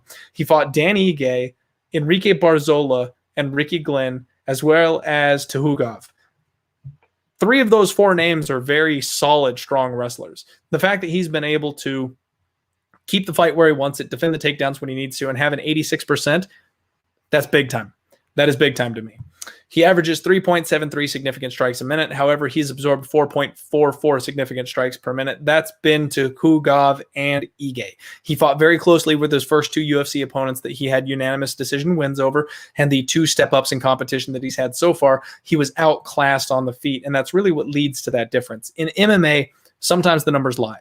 We have to be able to piece together what exactly happened. You've got to watch the tape, and you've got to know how the fight played out, because if you just look at the numbers, there's a lot of misinformation in MMA, and you've got to be able to sniff that out. And that's one of those things that I feel like the strike differential for Aguilar is not quite as bad as it looks on paper right now. Charles Rosa, on the flip side of this thing, averages 3.21 significant strikes per minute, so a decently lower workout rate than Aguilar, and he absorbs 3.96. So he has been outlanded essentially his entire UFC career, and those numbers are not overly skewed. I don't see a problem with them. So he generally just doesn't do so hot on the feet. He has a 40% takedown defense. He is willing to accept bottom because he's so confident in his ground game, he's willing to go to his back. He averages 2.35 takedowns over the course of a 15-minute fight on average, and he averages a 34% takedown accuracy. So those numbers aren't awful. He does go for the takedown. He goes for a lot, getting it over 30%, averaging that many takedowns. It's a good sign. This guy scores well. He grapples well. He gets it to the mat. However, I think he's running into a brick wall here. I don't think he's going to be able to take Kevin Aguilar down. And because of that, he's going to be completely outclassed on the feet. Now, what we've got here is Aguilar is a minus 160 favorite. The comeback on Rosa is plus 140. And Rosa's making a quick turnaround. He's coming off that Thug Nasty loss. He's looking to erase that from people's memories. He's looking to kind of right the ship and get things going again. And I just don't know that he's got it. I mean, he's 33 years old. He's kind of a busted prospect at this point. At 31, Kevin Aguilar, he can get back on the horse. But I think Rosa's getting into that territory of being a stepping stone. And I like Charles Rosa. Part of me is kind of rooting for him. But I think Kevin Aguilar's got this one. I don't know that I want to lay minus 160 on it, though. So we're going to have to watch this one closely. I'm kind of hoping some money comes in on Rosa. I've seen a lot of people picking Rosa, and I don't think it's a good matchup for him. So we'll see where this line goes as to whether or not I make any kind of a play. Yeah, Just Bleed MMA saying I think Aguilar is going to work Rosa. I completely agree. Oh, we're talking about the Ciphers fight. Yeah. Mo Scream TV, my boy, what is up here, buddy? Thank you very much for joining in. I appreciate it. Yep, all right. We're about caught up there then. Thank you guys for keeping the chat rolling. I appreciate all the banter going on in the chat. It's fun when everybody gets in, engages, and has a good time. All right, so let's move on to the next fight. That's my lean there. I'm thinking I'm probably going to bet Kevin Aguilar. It's just a matter of how and when and at what line, but I'm going to keep an eye on it very, very closely. That's what I'm intrigued by. Heading back over to the card here, we got to head to the main card. Here we go. It's kind of a short fight night, but that's okay. Jordan Espinoza takes on Mark De La Rosa, and this one's good. This one's good. I've seen a whole lot of people out there with different hot takes on this one, and I'm very curious to see. I know I do a podcast myself. I do a ton of time, putting information out there, doing my research, watching tape, but I'm a huge podcast fan. So I listen to a lot of the other MMA podcasts that you all likely listen to as well. And I love hearing what other people have to say. This is one that I think there's going to be a lot of split on. I've seen a fair few people already backing Mark De La Rosa here. So let's start with the line, okay? We have got Mark De La Rosa coming in as a plus 135 dog. He opened up at plus 135. It kind of spiked. Money came in early the other direction, and now it's flattened back down. Now, that's kind of what I was talking about before, where we've got that line movement situation. It feels like maybe the sharps are trying to get a better number on the guy that they actually like. But I don't know if that's what's happening here, because it wasn't that big of a move. Usually, I feel like when you see that, now again, I'm speculating here because I don't have contact with these people. I don't know for certain, but usually when you see that, it's a big jump. Really significant amount of money. Mark De La Rosa went from being a plus 135 to a plus 145. It's a 10-cent move. Totally normal in the world of MMA. And then it came back and it settled at plus 135 again. I don't know if anybody's getting that tricky with this kind of a fight. I feel like that might be normal buyback type of line movement. So we've got Jordan Espinoza, 14-7, taking on Mark De La Rosa, 11-4. Not great looking for either of them. Both of them coming off some losses. Jordan Espinoza coming off a 2-fight skid. Mark De La Rosa, 3-fight skid. This kid, I'm surprised he's getting the call back in this fight. I honestly thought that the UFC dropped him. Now, his wife, the Mrs. De La Rosa, is in the UFC and doing quite well for herself. So maybe they want to give him one more opportunity to win to keep that UFC couple thing going. That's good publicity right there. Maybe he's got some connections. He's somebody's cousin. I don't know. But I really didn't think he was going to get the call back, especially the way he lost his last fight, getting knocked dead by Julian Paiva. So Jordan Espinoza, very, very athletic. This dude is fast. He fights well at range. He closes the distance well, and he lands leg and body kicks. It's those big, explosive linebacker thighs that he throws with such speed. He does have some Edson Barboza-style spinning shit that he throws, but he keeps his hands low. He's kind of got that Anderson Silva thing going on where it's all about the reaction time and the speed, that he just relies on the fact that you can't hit him. So he keeps his hands down to kind of bait you in and then counter. Mark De La Rosa, he's a Brazilian Jiu-Jitsu black belt. He has good, solid technical boxing, and he's willing to stay in the pocket and trade. However, this kid is not athletic. He's not very fast. He doesn't hit very hard. He struggled with the reach of Paiva, and he just doesn't seem to have that much pop on his punches. He does have a nice double leg. He enters very, very well, and if he gets deep on your hips, he can get you to the mat. If he gets you against the cage or he gets you to the ground, he does transition to the back very, very well. However, getting to the mat is the problem. He's been stopped or dropped in both of his previous fights by a big, big right hand. That seems to be his weakness. I don't know what it is, but he got dropped by Kai Kara-France with an overhand right, a cross, and then he got dropped by Paiva and knocked out dead with the same exact punch. He also struggles with the low kicks. So the fact that Jordan Espinoza is going to have a decent speed advantage here, he's going to have a reach advantage here, he's going to have a size advantage here, I'm not sold on Mark De La Rosa. When he first got to the UFC, I was on him. I liked betting this kid because Brazilian Jiu-Jitsu black belt, good boxing. Like, I thought the sky was the limit for him, that he had lots of room to improve. And now I've seen that I think he's a guy that's got all the skills in the world and is just physically limited. I think he's like, this is kind of a bad example because she's doing quite well, but like Roxanne Modafferi, there's a certain level that she's never going to get to in the sport of MMA because she's unathletic. And she can improve, she can make changes, she can get her technique up there, but she won't ever be champion because you've got to be a beast of an athlete to beat some of these people. And I think that's where Mark has a glass ceiling, because he's just not that much of an athlete. This is a bad opponent for him, in my opinion, because I think Jordan Espinoza is going to be able to run circles around him. Jordan Espinoza has 7 wins by submission, 2 KOs, 5 decisions, and this is where it gets a little sketchy. He's got 4 losses by submission as well. So that's kind of his main weapon. He out-athletics people. That's a terrible way of saying that, but that's how it works. He's a better athlete than his opponents, and that's how he wins decisions. But even for that speed, even for that advantage, he just doesn't knock people out, which is big, big, big reason for caution. Mark De La Rosa is a good, solid Brazilian Jiu-Jitsu player. So Jordan Espinoza is going to be nowhere near a submission win here. There's no way he finishes Mark De La Rosa by sub. De La Rosa, on the other hand, can very easily finish Jordan Espinoza by submission. So I have a problem on this one. I think this is going to end up being a pass for me because of that. I want to take Espinoza. That's the side that I lean to. He's a slight favorite, minus 155-ish, and I think that's a fair price for him.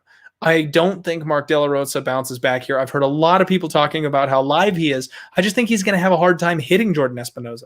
And even when he does hit Jordan Espinoza, he's not going to get that respect. He doesn't have the pop on his punches to knock a guy like that out. And Jordan Espinoza, for all of his faults, he's never been knocked out. The two last guys that he fought, Matt Danger Schnell, who I'm super high on, crazy fast, crazy athletic, hits like a freaking truck. He wrecks him in the first round and then triangle chokes him. And then Alex Perez, which we just talked about, insanely fast, insanely athletic. He does the same exact thing. He hurts this guy on the feet, catches him, gets him to the mat, sinks up an arm triangle. So both of those guys were able to use a speed advantage and grit and a strength advantage to get their hands on this guy and then rip him to the mat and put him in a bad position. I just don't think Mark has that opportunity. So if you're betting Mark De La Rosa, good luck to you. I will cheer for you. I hope you win it. I'm probably going to pass here, but I just really don't see how he utilizes that strength of his, because if he gets it to the mat, he's live. But if he doesn't get into the mat, he's dead. So good freaking luck. Let's move on here to the next fight. This is one that I'm pumped about. Oh, you know what? I got to address that real quick. So first off, Espinoza all day. I'm not high on Espinoza's fight IQ. I agree. Absolutely agree. That's one of the reasons why I'm not able to put my money behind him. The IQ is a huge question. The fact that he knows what he's doing, he knows what his weaknesses are, and he still falls into these situations, can't really trust it. I can't trust either of these guys here. A lot of this card, because of how low level these competitors are, they're going to be fun fights. They're going to be fun scraps. But honestly, I'm going to look at targeting totals. And speaking of which, this is the perfect opportunity to plug my new show with odds.com. That is right. My subscriber, odds.com, subscribe to Odds HQ after you hit that thumbs up like button. We are doing a brand new show that we call MMA Total Madness. I'm going to come on later in the week and we're going to talk about the totals, because right now when I do this podcast, I can break down the matchups. I can break down the early lines, give you my leans, give you my thoughts, but we don't know where the bookmakers are at. We're going to come back later in the week after they release the props and totals, and we're going to go back over these fights with the information that we have at that point in time and maybe try to lock in a few extra bets when we take a look at those totals and talk through it a second time. So stay tuned for that. Make sure you hit that subscription notification so you can be here for the show. Andre Touchy Feely taking on Charles Air Jourdain. This is a fight, folks. This is one of those ones that is going to fly under the radar for the public. This is one of the fights that they're going to be like, him, I don't really know either of these guys. They both look kind of bums. Like, no one's going to get it. This is a phenomenal fight. This might be, I was going to say it might be the highest level fight on the card, but I guess not. Close. Close, but I guess not. So Andre Touchy Feely, 20-7. Charles Jourdain, 10-2. The UFC newcomer. Touchy Feely is coming off a unanimous decision loss to Sadiq Youssef, but he impressed. He really impressed in that fight. You don't fight well with Sadiq Youssef and come off looking bad. Sadiq is a beast and maybe a future title contender, challenger, winner. Sadiq is a monster. So the fact that Andre Feely was able to go 15 minutes straight with that guy, he rocked him a couple of times. Feely's come a long, long way in his career. I've got a hard time with him, though, because he's another guy that seems to kind of do this. Depends on which Feely shows up. On his best night, he's knocking out Shimon Moraes and looking like a world champion. On his best night, he's going toe-to-toe with Sadiq Youssef. On his worst night, he's life and death with Michael Johnson. On his worst night, he's barely getting one over on Artem Lobov. Like, this guy can be incredible. And other times, he's just not so incredible. He's got great leg kicks, a good, long, crisp jab. That's something that he uses quite well and is very, very dangerous in this fight, actually, is that jab of his. He's one of the people that knows how to use his range. That's something that you got to look for, because A lot of people have a reach advantage and simply don't know how to use it. He's one that does. He ducks well under punches. He's got good vision, good eyes. He can see stuff coming. He looks to body lock with his opponents, and from there he can take you down. He's got strong blast doubles. He doesn't check leg kicks, though. And one thing that I've noticed with him is that if you can keep him from settling into a groove, he's kind of like Cowboy Cerrone. If he has time to feel his opponent out, if he's got the opportunity to get in there and get comfortable, get the timing, he's insanely dangerous. But if you keep him uncomfortable, if you keep him on his back heel, you keep him thinking, he has a hard time adjusting. Charles Jourdain is insanely aggressive. This kid comes in with leg and body kicks firing constantly. He finishes combos up with leg kicks very, very similar to Justin Gaethje. That's right, the highlight, the champ. He comes in, he throws a combo, and even if he's like in close with you where it doesn't feel like a leg kick should come from, he'll drill you with one. He has good, powerful knees in the clinch. He rips the body with hooks. Another thing I talked about before, I love when people attack the body. It's money in the bank for later when your opponent doesn't have gas in the third round and you do because you've been ripping them to the ribcage the entire night. That's money, baby. So big, big power hooks. As soon as he gets the feel for his opponent's range, he swings for the fences. And kind of like what we saw with Cody Garbrandt, where as soon as he knows his timing, as soon as he's got that down, that's when he goes for that, not before. He blitzes in with straight lefts down the middle, which I think is going to work well against Fili's high boxing guard, and he defends the takedowns very well also. My concern here is a grappling advantage for Fili. He's an alpha male product. He trains with a bunch of monsters on the ground. He's got the opportunity to get this thing to the mat because we don't know a whole ton about Charles Jourdain's ground game once he gets there because he doesn't really utilize it a ton. Fili has a 74-inch reach, and Charles Jourdain has a 69-inch reach. So that 5-inch reach advantage for Fili is also something that we need to take into effect here. Fili averages 4 significant strikes per minute, but he absorbs 3.96, meaning this guy rumbles. He always gets in there, and he is willing to eat a shot, to land a shot, to try to put you down. He averages 2.49 takedowns per 15 minutes with a 45% accuracy, and he's got a 69% takedown defense rating himself. I don't know that that's going to matter because my boy Jourdain don't go for takedowns. Jourdain averages 4.85 significant strikes per minute. He's only got 2 UFC fights, so it's a very small sample size. So we're not exactly sure just how accurate these numbers are. But so far, he's basically traded well with his opponents also. He's absorbed 4.89 significant strikes per minute. He does have a decision loss to Des Green, which that was his UFC short notice debut. He was... I mean, you're stepping up into the bright lights. We talk about that all the time. I like to fade people's first time in the UFC because you have that big adrenaline dump. It's a whole new level. You're getting your eyes open to the next level, next stage of competition. Losing a decision there to a dangerous guy like that, fighting well with him for 3 full rounds. There's no real shame in that, but he gave up 4 takedowns, and that's where I said that's kind of my concern here. But then he wrecked Doo Ho Choi. Did exactly what he needed to against the Korean Superboy and absolutely exposed him. Outlanded him by 20 significant strikes, put him down in round 2, and we cashed in big as a dog on that one. Charles Jourdain is being disrespected, folks. This is going to be a very, very close fight. The kid's insanely talented. I've been stalking him on Instagram. You know I love my stalking online. This kid is in shape. I think during the quarantine, he has packed on some serious poundage. The dude is ready to go, and I am buying in. That's all there is to say about it. I am buying in on Charles Air Jourdain. I think this kid has got something special. I think he's got dynamite in his hands.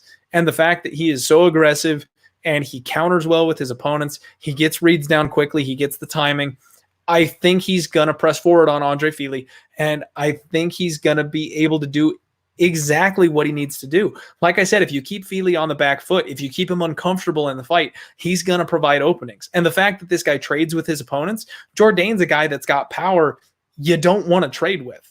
I think these two are going to bang until somebody falls. And I got plus 195 on my boy Jourdain. I love that line. It's almost like the Kelleher fight, except that I know for a fact Jourdain's going to have opportunities to land those bombs. So I'm going to flip that coin. I got plus 195, and if memory serves correctly, that line has already come down. Yeah, plus 185, plus 175. I still see a plus 191 out there. So you can still get him as a decent-sized dog, but we beat an early line move. I like having plus 195, and I hope it doesn't come back to bite me in the ass. Sharp money may come in, or not sharp money, but a lot of money may come in the other way because Fili is a much more named fighter. So there's a half decent chance that you get more dog money later in the week, closer to fight time. But I went ahead and locked it up early because I don't want to be on the wrong side of it. When I'm getting plus 200-ish on a dog that I like in that type of a spot, I don't like to wait. I know that's not the sharpest thing in the world to do, and that's what I said. I'm not a professional sports bettor, but I don't want to wait and have it drop down because, like right now, if I had to take plus 180 on him instead of plus 195, I'd be kicking myself. Like, son of a bitch. Like, I stared at it. I picked him. I think he's going to win it. I like it, and I didn't pull the trigger, and now I'm missing out on 15 extra cents. Like that. I just hate that feeling. It pisses me off so much every single time. Let's go back here. That was a bit of a hot take, and I know a lot of people are going to be excited about that dog bet. So let's see what's going on. CJ, welcome to the show. Thank you very much, my friend, for tuning in. I like Charles Jourdain. The fight's going the distance. He's a good kickboxer, striking good game. That's right. Oh, you think that fight's going the distance? All right, T-Man. All right.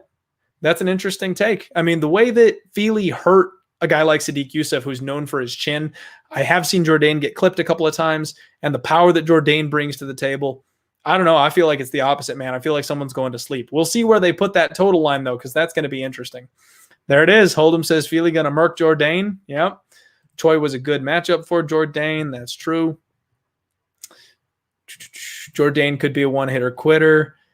Yep, that's also true. Razor Sharp Picks, what's going on? Thank you for tuning in here and the kind words about the show. I appreciate it. If Sadiq couldn't do it, I don't think Jourdain can. I mean, that's possibly true, but it's also a different style. I mean, that's where I think that Jourdain is probably going to drop the gloves and they're just going to go to war. He's not going to try and take Fili down, where Sadiq spent a lot of time grappling in that fight. So it's going to be an interesting setup here. Fili got questionable fight IQ at times. Also true. So he got clipped. Yes, he did. And that's what I'm talking about. The power on these guys. It's going to be interesting. But I'm with my man, T-Man. We are going to roll the dice on that dog with that extra money. I was high on Fili, but the line is really off. Fight doesn't go the distance. Interesting prop. I agree. Absolutely agree. And I always got to give this shout out. I know it's way late in the show, but if you're listening to the audio only version of this and I sound like I've lost my mind because I'm just kind of talking to myself right now, I'm interacting with the chat. The show now has an interactive chat function, folks. So if you're listening audio only, get your ass over to YouTube, get your ass on Periscope or Twitch and come hang out with me, because then you can have me talking to you and giving my responses to your questions. Instant gratification. We all love that, right? Merab Vashvili versus Ray Borg. Ray Borg can't catch a break, folks. This poor guy. So he's supposed to be fighting down at 125. He's too fat. Can't do it. He can't make the weight. And because he missed weight so many times, the UFC is basically set an ultimatum saying, hey, you got to get your ass back up to 135 because you can't keep missing weight like this and having an unfair advantage.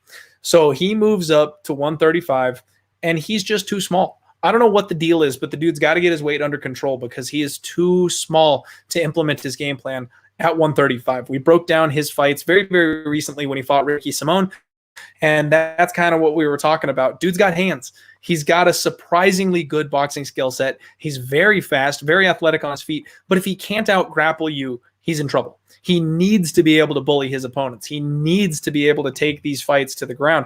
And that's all he does is mat return people. When he takes you to the mat, he kind of lets you work your way back up. And just when you think you're safe, he flattens you right back out. Like, you're always going to be fighting this uphill battle with Ray Borg. I love the dude's durability. I love his ability to grapple. But this is a worse matchup than he had before. I said that Ricky Simon is maybe the worst matchup in the division for him, and I guess I lied because Dvalishvili is the best wrestler in the division. He's a dark horse.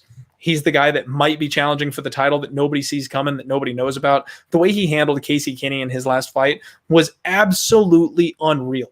I mean, they call him the machine for a reason. This guy never stops. So getting Borg, a guy who relies on his grappling, against a dude who is bigger than him, physically stronger than him, having a better gas tank than him, he has every single checkbox checked that's going to cause problems for Ray Borg.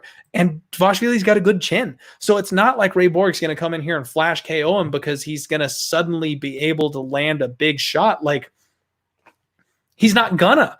Borg only has one knockout on his entire career. One. And I want to say it was ground and pound. And I also want to say it wasn't in the UFC. Yeah, all the way back in 2013. He got his hands on somebody back in 2013 that he could knock out. No way this kid. Okay, now I'm saying no way. Remember I talked about before, we can't quantify these things and you can't underestimate humans. Watch, Ray Borg's going to come out and land on the button of Dvalishvili and put him out flat in like the second round. And y'all are going to be like, you dumb shit. Dvalishvili anchors my parlay, folks.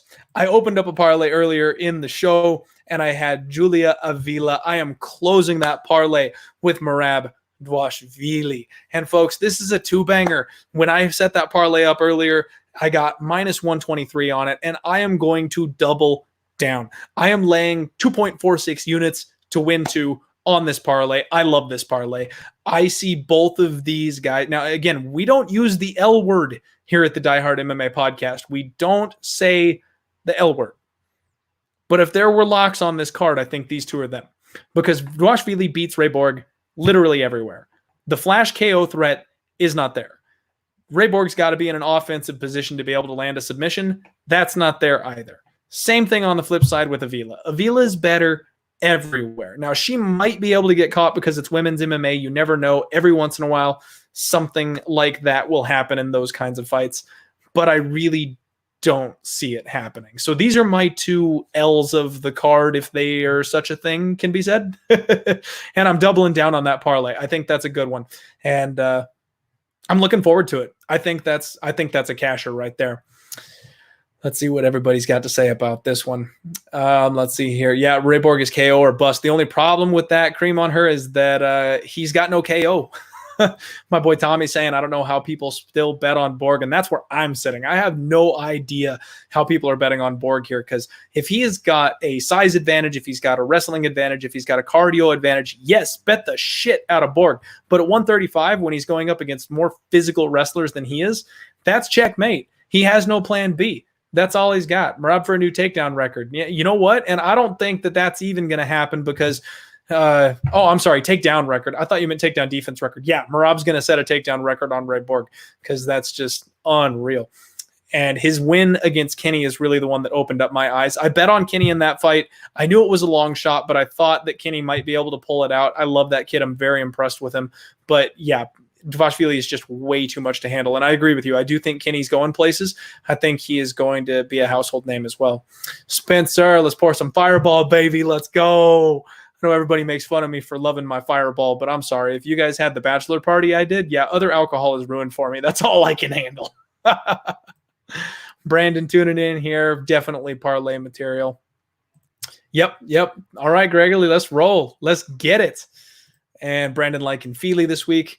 We'll be head-to-head on that one, but that's okay. I totally understand. That's the thing. The Feely fight, I think that one, it's kind of like a I'm blanking. It's kind of like a Nico Price fight, right? That one could go either way because both guys can land the kill shot. Both guys can land the KO. I'm going to roll the dice on the dog because I'm much more comfortable adding that extra dog money to my bet than laying the wood on it when I think someone's going to sleep.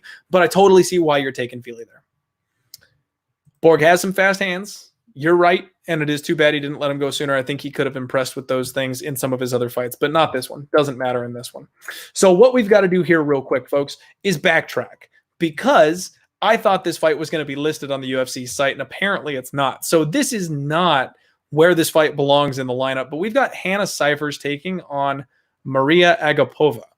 This is a short notice replacement fight. Agapova's opponent fell out, and Hannah Shockwave Cyphers is filling in. So I apologize. I know we're getting to the co-main and the main event. We're getting to the good and exciting stuff, and we're going to take a big step down here to talk about these two.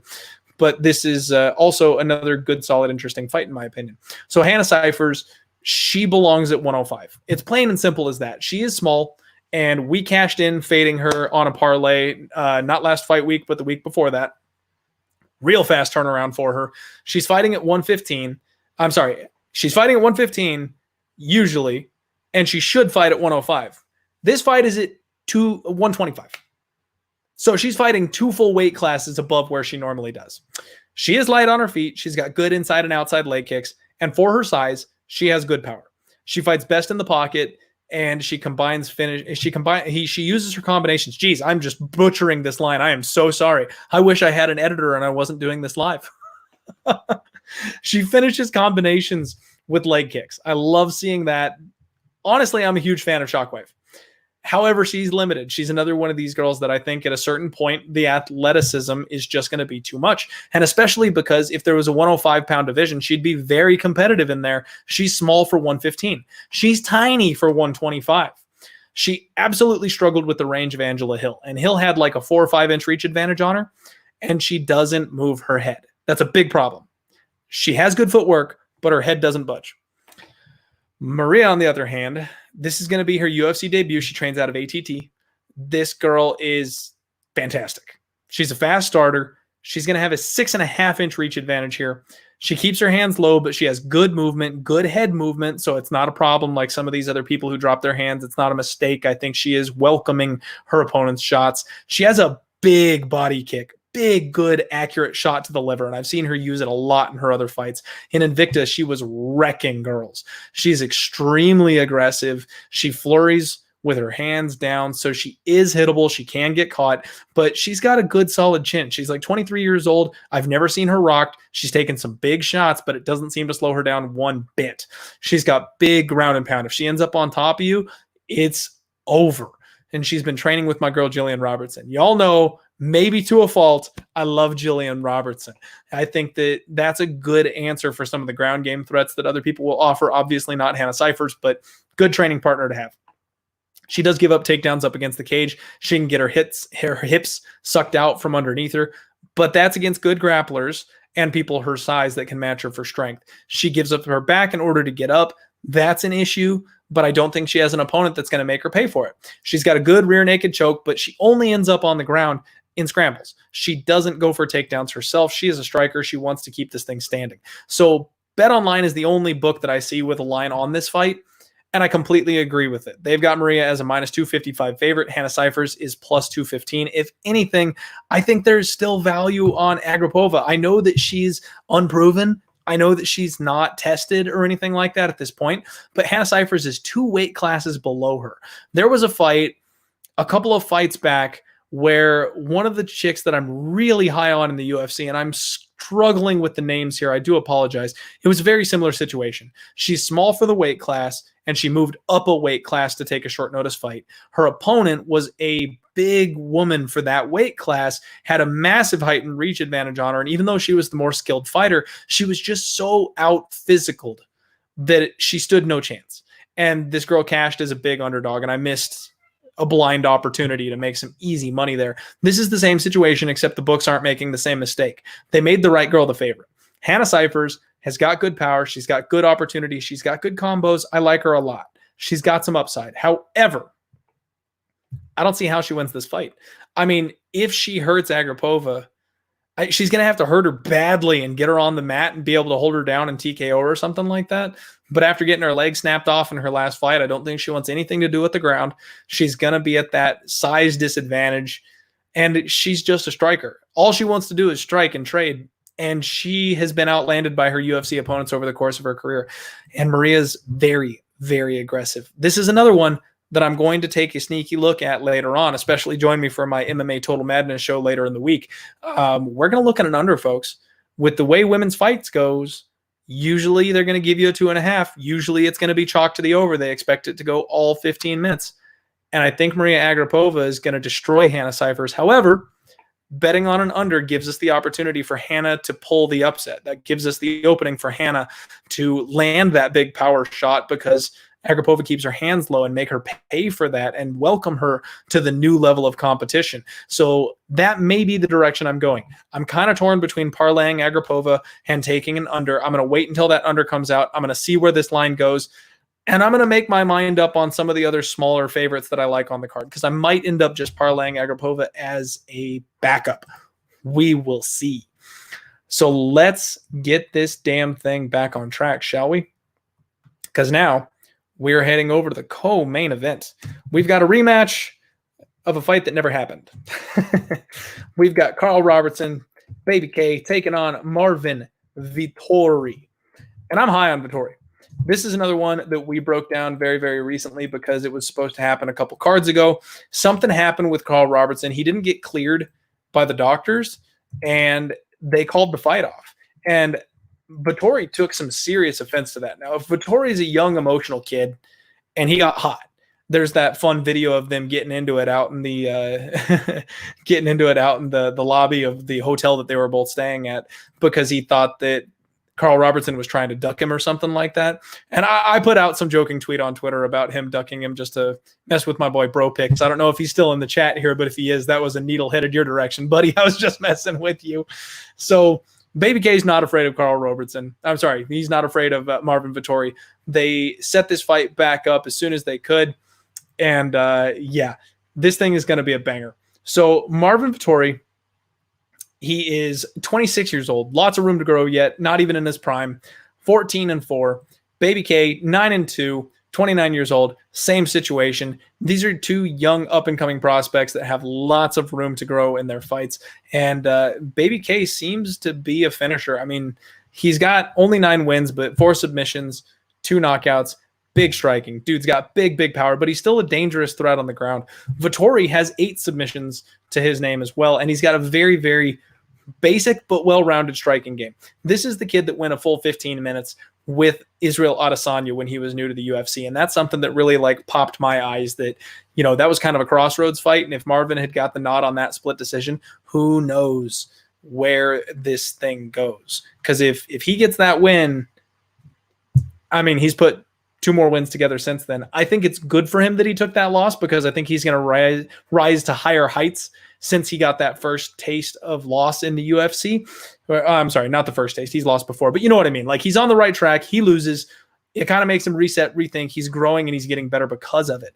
Really love how well-rounded this kid is on the feet. I love how dangerous he is once the fight hits the ground. And I think he's very, very intelligent. I trust his decision-making. I trust his IQ. He's very durable. I like Marvin Vettori. I don't like the price, though. Carl Robertson is the kind of guy that you can take a flyer on as a big dog. And I know my buddy Justin, UFC Bro Picks, he's on this kid. And I know why. I mean, he's got some slick striking. He's got power in his hands. He's got the ability to finish once he gets the fight to the ground. So if he rocks you, if he knocks you down, he can jump on you and put you away. He's got some serious upside. Baby K is a legitimate threat. And getting plus 180, plus 175 on a guy like that, I can see it. But what I'm looking at is maybe using Vettori in a parlay with the fighter that we had just talked about that's filling in. I'm totally blanking. Agapova, sorry. That's kind of the parlay that I'm taking a look at. You'll get just about even money on that one, and I think it might be worth taking a unit shot because I do think Vettori wins.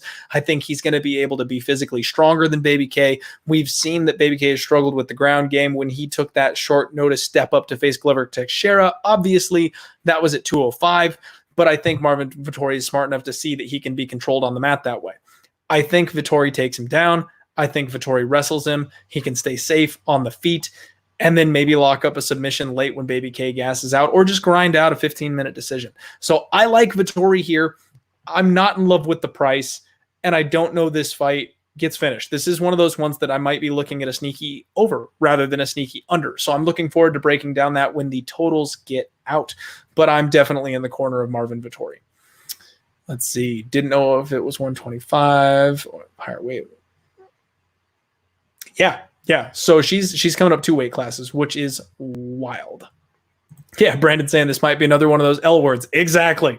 We got to be careful with those L words, but it's true. Stank, what's up? Welcome to the chat. How did she come back so fast? Her legs were broken last match. Yeah, she got that leg snapped up pretty good in that last fight, but I mean, she tapped, so I guess it must not have been that bad. Marvin, just look at my Instagram story this morning. No, wait a second. Are you telling us to look at your Instagram story because you're betting Marvin? Or are you saying that Marvin actually looked at your Instagram story this morning? Because if he looked at your story, that's pretty freaking cool. I love when fighters interact with fans. That's good stuff. Eric Rosa, tomorrow night, boxing is on. Hey, here's some picks from my boy Eric. I don't do boxing, so check his stuff out if you like boxing. Alex Ramirez, what's up, my buddy? Thank you very much for joining the chat. I appreciate you. Boston Nick, I was on Vettori then and I am now. That's right. I'm not wasting a whole lot of breath on it because we broke it down the last time and the story has not changed. I mean, the extra motivation for both guys, it's about the same. You can't really say that one guy is hotter than the other coming back on this thing. And yeah, I think it's the same exact cap. I like Vettori, and I'm going to go ahead and stick with that. So that said, let's go ahead and move on to the main event, shall we? Jessica Eye versus Cynthia Calvillo. Now, I know that, you know what, Eric, I just saw your comment, man. Merab parlay with Vettori. I like that too. And you're not laying minus 500 on that, so it's going to get you a better price, because I know you can't get the line that I got on my other leg of the parlay there. So not a bad call in my opinion. Everyone's going to groan about the main event here. Jessica Eye, Cynthia Calvillo. Not a fight that anybody is really overly interested in. Neither of these women is much of a draw. Honestly, I'm a fan of both. Y'all know that I am a diehard UFC fan, if you will. And I enjoy them both. I think they both have some serious upside, and this is a sneaky good fight. I've been trying to tell everybody, if you do me a favor, I wrote an article about this fight, breaking it all down for odds.com. So if you haven't gotten your fill of the Clint here on the show, head over to odds.com, check out that article for me. Do me a favor, click the link. It always helps me out when people interact and read my articles. Jessica Eye is a fighter that I've kind of grown to love. I know everybody hates how cringy she was against Valentina Shevchenko, but I actually kind of like that. Her being confident, 33 years old, this is kind of her last shot at it, and she's going to have to really sell it if she's looking to get back at another title shot, because she got destroyed, like next level destroyed, when she took on Valentina Shevchenko. That's a highlight that people are going to see for years and years and years to come. So erasing the memory of that, she's going to have to do something impressive to get back there. She has a stalking, forward moving pressure style. She does keep a high guard up, real sharp boxing. She sits down on her punches. She's got some decent power. She mixes in leg and body kicks pretty well. She's got good head movement, and she's got a really strong right hand. I think that's her best weapon. When she hits the mat, she's intelligent off of her back, but all she does is stay safe. She doesn't have a whole lot of offensive capability, and she does know how to work back to her guard. So defensively, solid. Offensively, not so much. I understand that that's what she's been working on leading up to this fight, which is very, very intelligent of her considering who she's facing. But it's one of those things where how much of a gap can you really close in like 2 months of training the ground game? I don't think she's going to be where she needs to be to handle a chick like Cynthia Calvillo. She struggles with the threat of the takedown. That is really the biggest point that I can make here about Jessica Eye, is that she has a hard time with the takedown. And when you've got a fighter who can threaten that takedown, she gets a little gun shy because of it. Cynthia Calvillo on the other side of this thing, 8-1. She usually fights at 155. So very, very interesting here that she is coming up a weight to fight Jessica Eye. I think it's probably because of the circumstances we're under, maybe a lack of cardio, lack of training, or maybe just a shorter notice fight that she wasn't able to do it. I'm not sure. So that's something to keep an eye on. Questionable when people move up a weight class. However, she trains at Tiger Muay Thai, one of the best MMA gyms in the world. I love Tiger Muay Thai. They're very well-rounded, good coaching, and they teach everybody really all aspects of the game. So very, very good gym. She likes to press her opponents up against the fence. She's a grappler first, but her striking is very, very much improved. It's something she's been working on a lot lately. And you notice in her fight with Courtney Casey, she really tested out her striking. That was an opponent that I feel like she knew she had the grappling in her back pocket. She knew she could go back to that if she really needed to. And because of that, she was willing to wade into the fire and trade with Courtney Casey. So she tested out her striking, and it looked good. She won a full 15-minute decision over a game opponent using only her striking and not relying on her grappling, kind of showing her that she's where she needs to be. She's got a strong 1-2. She's another fighter that fires off of the clinch. I like to see catching their opponents off of those breaks. She also catches kicks. She can trip her opponents, threaten with takedowns off of that, and that's a weapon that Jessica really enjoys using, is the low kick and the body kick. So if she goes to that, Calvillo's going to be wise to it and be able to put her down. I think Cynthia Calvillo has a speed advantage here, and that's something that could be dangerous both on the feet and on the mat. She has beautiful double leg entries, and when she gets you on the mat, she transitions seamlessly to better positions. She can move right into half control, right into mount. She is extremely dominant in those areas, and I love seeing her do that. Recently, she's been training over at AKA, and I think that's because of the world situation that we're in, and because of that, honestly, I expect her to be even sharper on the mat. She's training with guys like Cain Velasquez, with Daniel Cormier. I know Khabib's not over there right now, but AKA is known for their grappling and their wrestling. she's going to be on point with her ground game coming out of that camp for this fight. And she's really smart about stealing rounds. She goes for those takedowns late in the rounds to make sure the judges see her on top of her opponent before that bell rings. If it's a close round, that's going to get you the nod, and that's exactly what you need to win fights. The other thing I noticed is she has Khabib-style wrist control. Not to that level, obviously, but she takes care. She gets her opponent's hands out of the equation. She grabs onto the wrist. She makes sure she's got them in a dominant position, and they can't use those hands to get out of them. It's a big, big factor when talking about being on the mat. She also has big ground and pound. Far more of a TKO threat on the mat than she is on the feet.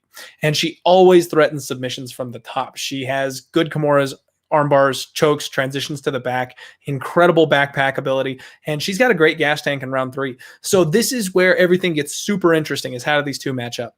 I really think that the takedown, the aggressiveness, the submission game of Cynthia Calvillo is going to play games in Jessica Aye's head. I think Jessica Aye is the better striker. However, I'm not entirely sold on that fact because Calvillo has come so far along with her boxing in her last couple fights. She might be close. She might be able to hang with Jessica Aye on the feet. Jessica Aye is going to have the power advantage. She's the bigger woman. She's going to have the strength advantage. But if Cynthia Calvillo can grind on her and put her down over the course of these fights, I think she's going to be able to win this thing with grappling. I think that she'll be able to wear on Aye, and as long as being the smaller fighter doesn't gas her too much trying to take the larger fighter down, I think the 5 rounds actually plays into her hands. Because if she can spend a round or two striking and hang with someone like Aye on the feet and then put her grappling to use like every other round or at the end of every round, I think she's going to steal them. I think she's going to steal rounds. She's going to bank them early. And as long as she doesn't gas out and get clipped with something big, I think Cynthia kind of runs away with this one. Now, the odds makers have this as basically a straight pick 'em. A little bit of money, it looks like, is starting to, there's a little buyback on Calvillo, not a lot, but Jessica Aye opened up the favorite. I'm sorry, other way around. What? I'm confusing myself here. These books are doing different things. So it looks like Calvillo may have actually opened up the favorite, and money so far has come in on Jessica Aye. That's where this is a fight I'm not super confident on. So if I was going to pick a side, I would definitely go with Calvillo. I think that's the side that I like the most, but it's a coin flip for a reason. There's a bunch of questions here. We don't know why the fight is happening at 125. We don't know if the size discrepancy is going to be that big of a deal or not. This is a fight that I plan on waiting for weigh-ins. This is a fight that I want to see where the line moves. I want to see what some other people are saying. Even though I trust myself, obviously, I want to hear some other takes and maybe see where I'm missing something. And then I want to see how they face off. Because if Cynthia Calvillo is not that much smaller than Jessica Aye, I definitely think that grappling advantage is going to be what wins this fight. However, if Jessica Aye comes out here and towers over her, she's such a mean boxer with such power, up an extra 10 pounds, she could actually do some damage to Calvillo. I think Calvillo is the future star. I think Aye's on the downslide, but there's no denying that Aye might be able to come back and win this fight. Now, I'm having a hard time with the angle of stepping on fighters' throats. You know, when you've got somebody hurt, when you've got somebody down, you're thinking they're done and they get one more shot. You step on their throat. Go for the kill. They're probably done. They're probably going to get cut. But the last 3 or 4 times I've tried that angle, they end up bouncing back and winning. They pull off the upset. They screw my night up. They cost me money. And that's kind of what's happening here. I feel like I got her rebound fight, and now the UFC is tossing her to the wolves. They're trying to make Cynthia Calvillo look good. They want this star to be pushed, and that's the side that I want to be on. However, that's what happened with Hooper, and we got screwed. And I've done that with Cody Garbrandt. I thought he was on a 3-fight skid, and it was going to be a 4-fight skid, and maybe we'd forget about him. That didn't work out. Now, we don't want to let that recency bias cloud us from good spots, but I'm not sure how good of a spot this is. So, gun to my head, I'm on Cynthia Calvillo. That's the side that I was take, but I'm not going to make any official bets or plays on it. Right now, I've only got the 2. I've got a bet on Charles Jourdain at plus 195. I have my 2 times parlay, Merab versus and Jessica Avila. Those are my 2 L's of the night, if you will. And that's all I've got. I'm keeping a real close eye on the other ones. I like Marvin Vettori. I like Espinoza, but not a lot because he's got very questionable IQ. I like Aguilar. That's one that I may end up talking myself into pulling the trigger on. I like Griffin, even though there's a flood of money coming the other direction. That's one that I might end up talking myself onto. I like Benoit. And I'm going to be looking at the totals when those come out later in the week. That's the show, folks. Thank you so much for tuning in. I appreciate you all being here. Cynthia, thank you for tuning up here in the chat. Welcome to the show. Oh, sorry. Alex Ramirez is saying Cynthia. Deuces. Okay. I thought my girl Cynthia actually joined in the chat. I forgot Cynthia Calvillo was the fighter here. Well, thank you all so much. I appreciate you all for joining me. Again, like I said, thank you so much to my new sponsor, odds.com. Please subscribe to Odds HQ on the YouTube channel. Head on over to the Die Hard MMA podcast. Subscribe to me there. Folks, we set a record last week. We had over 1,500 views on the breakdown for UFC 250. That's my highest viewership yet on a single episode, and it's all thanks to you. If it wasn't for you guys, I wouldn't be here. I wouldn't be doing this. So thank you all so much for the support. I appreciate it. Here at the Die Hard MMA podcast, we want to be a family. We want to lift each other up. Positivity. No single bad night is going to make or break you. We always look to learn from our mistakes, and we're not dicks to anybody. So subscribe, hang out, join the Die Hard Horde, join the odds.com family. Good luck on your action this week, folks. I will see you tomorrow for a live roundtable when I go live with Mo Scream, Boston Nick, Jimmy the Bag. We're going to go over all these fights again. We will be live on camera and highly entertaining because that's what we do. And then I will see you later in the week for my new Total Madness show. Make sure you tune in for all of those. Until next time, let's roll.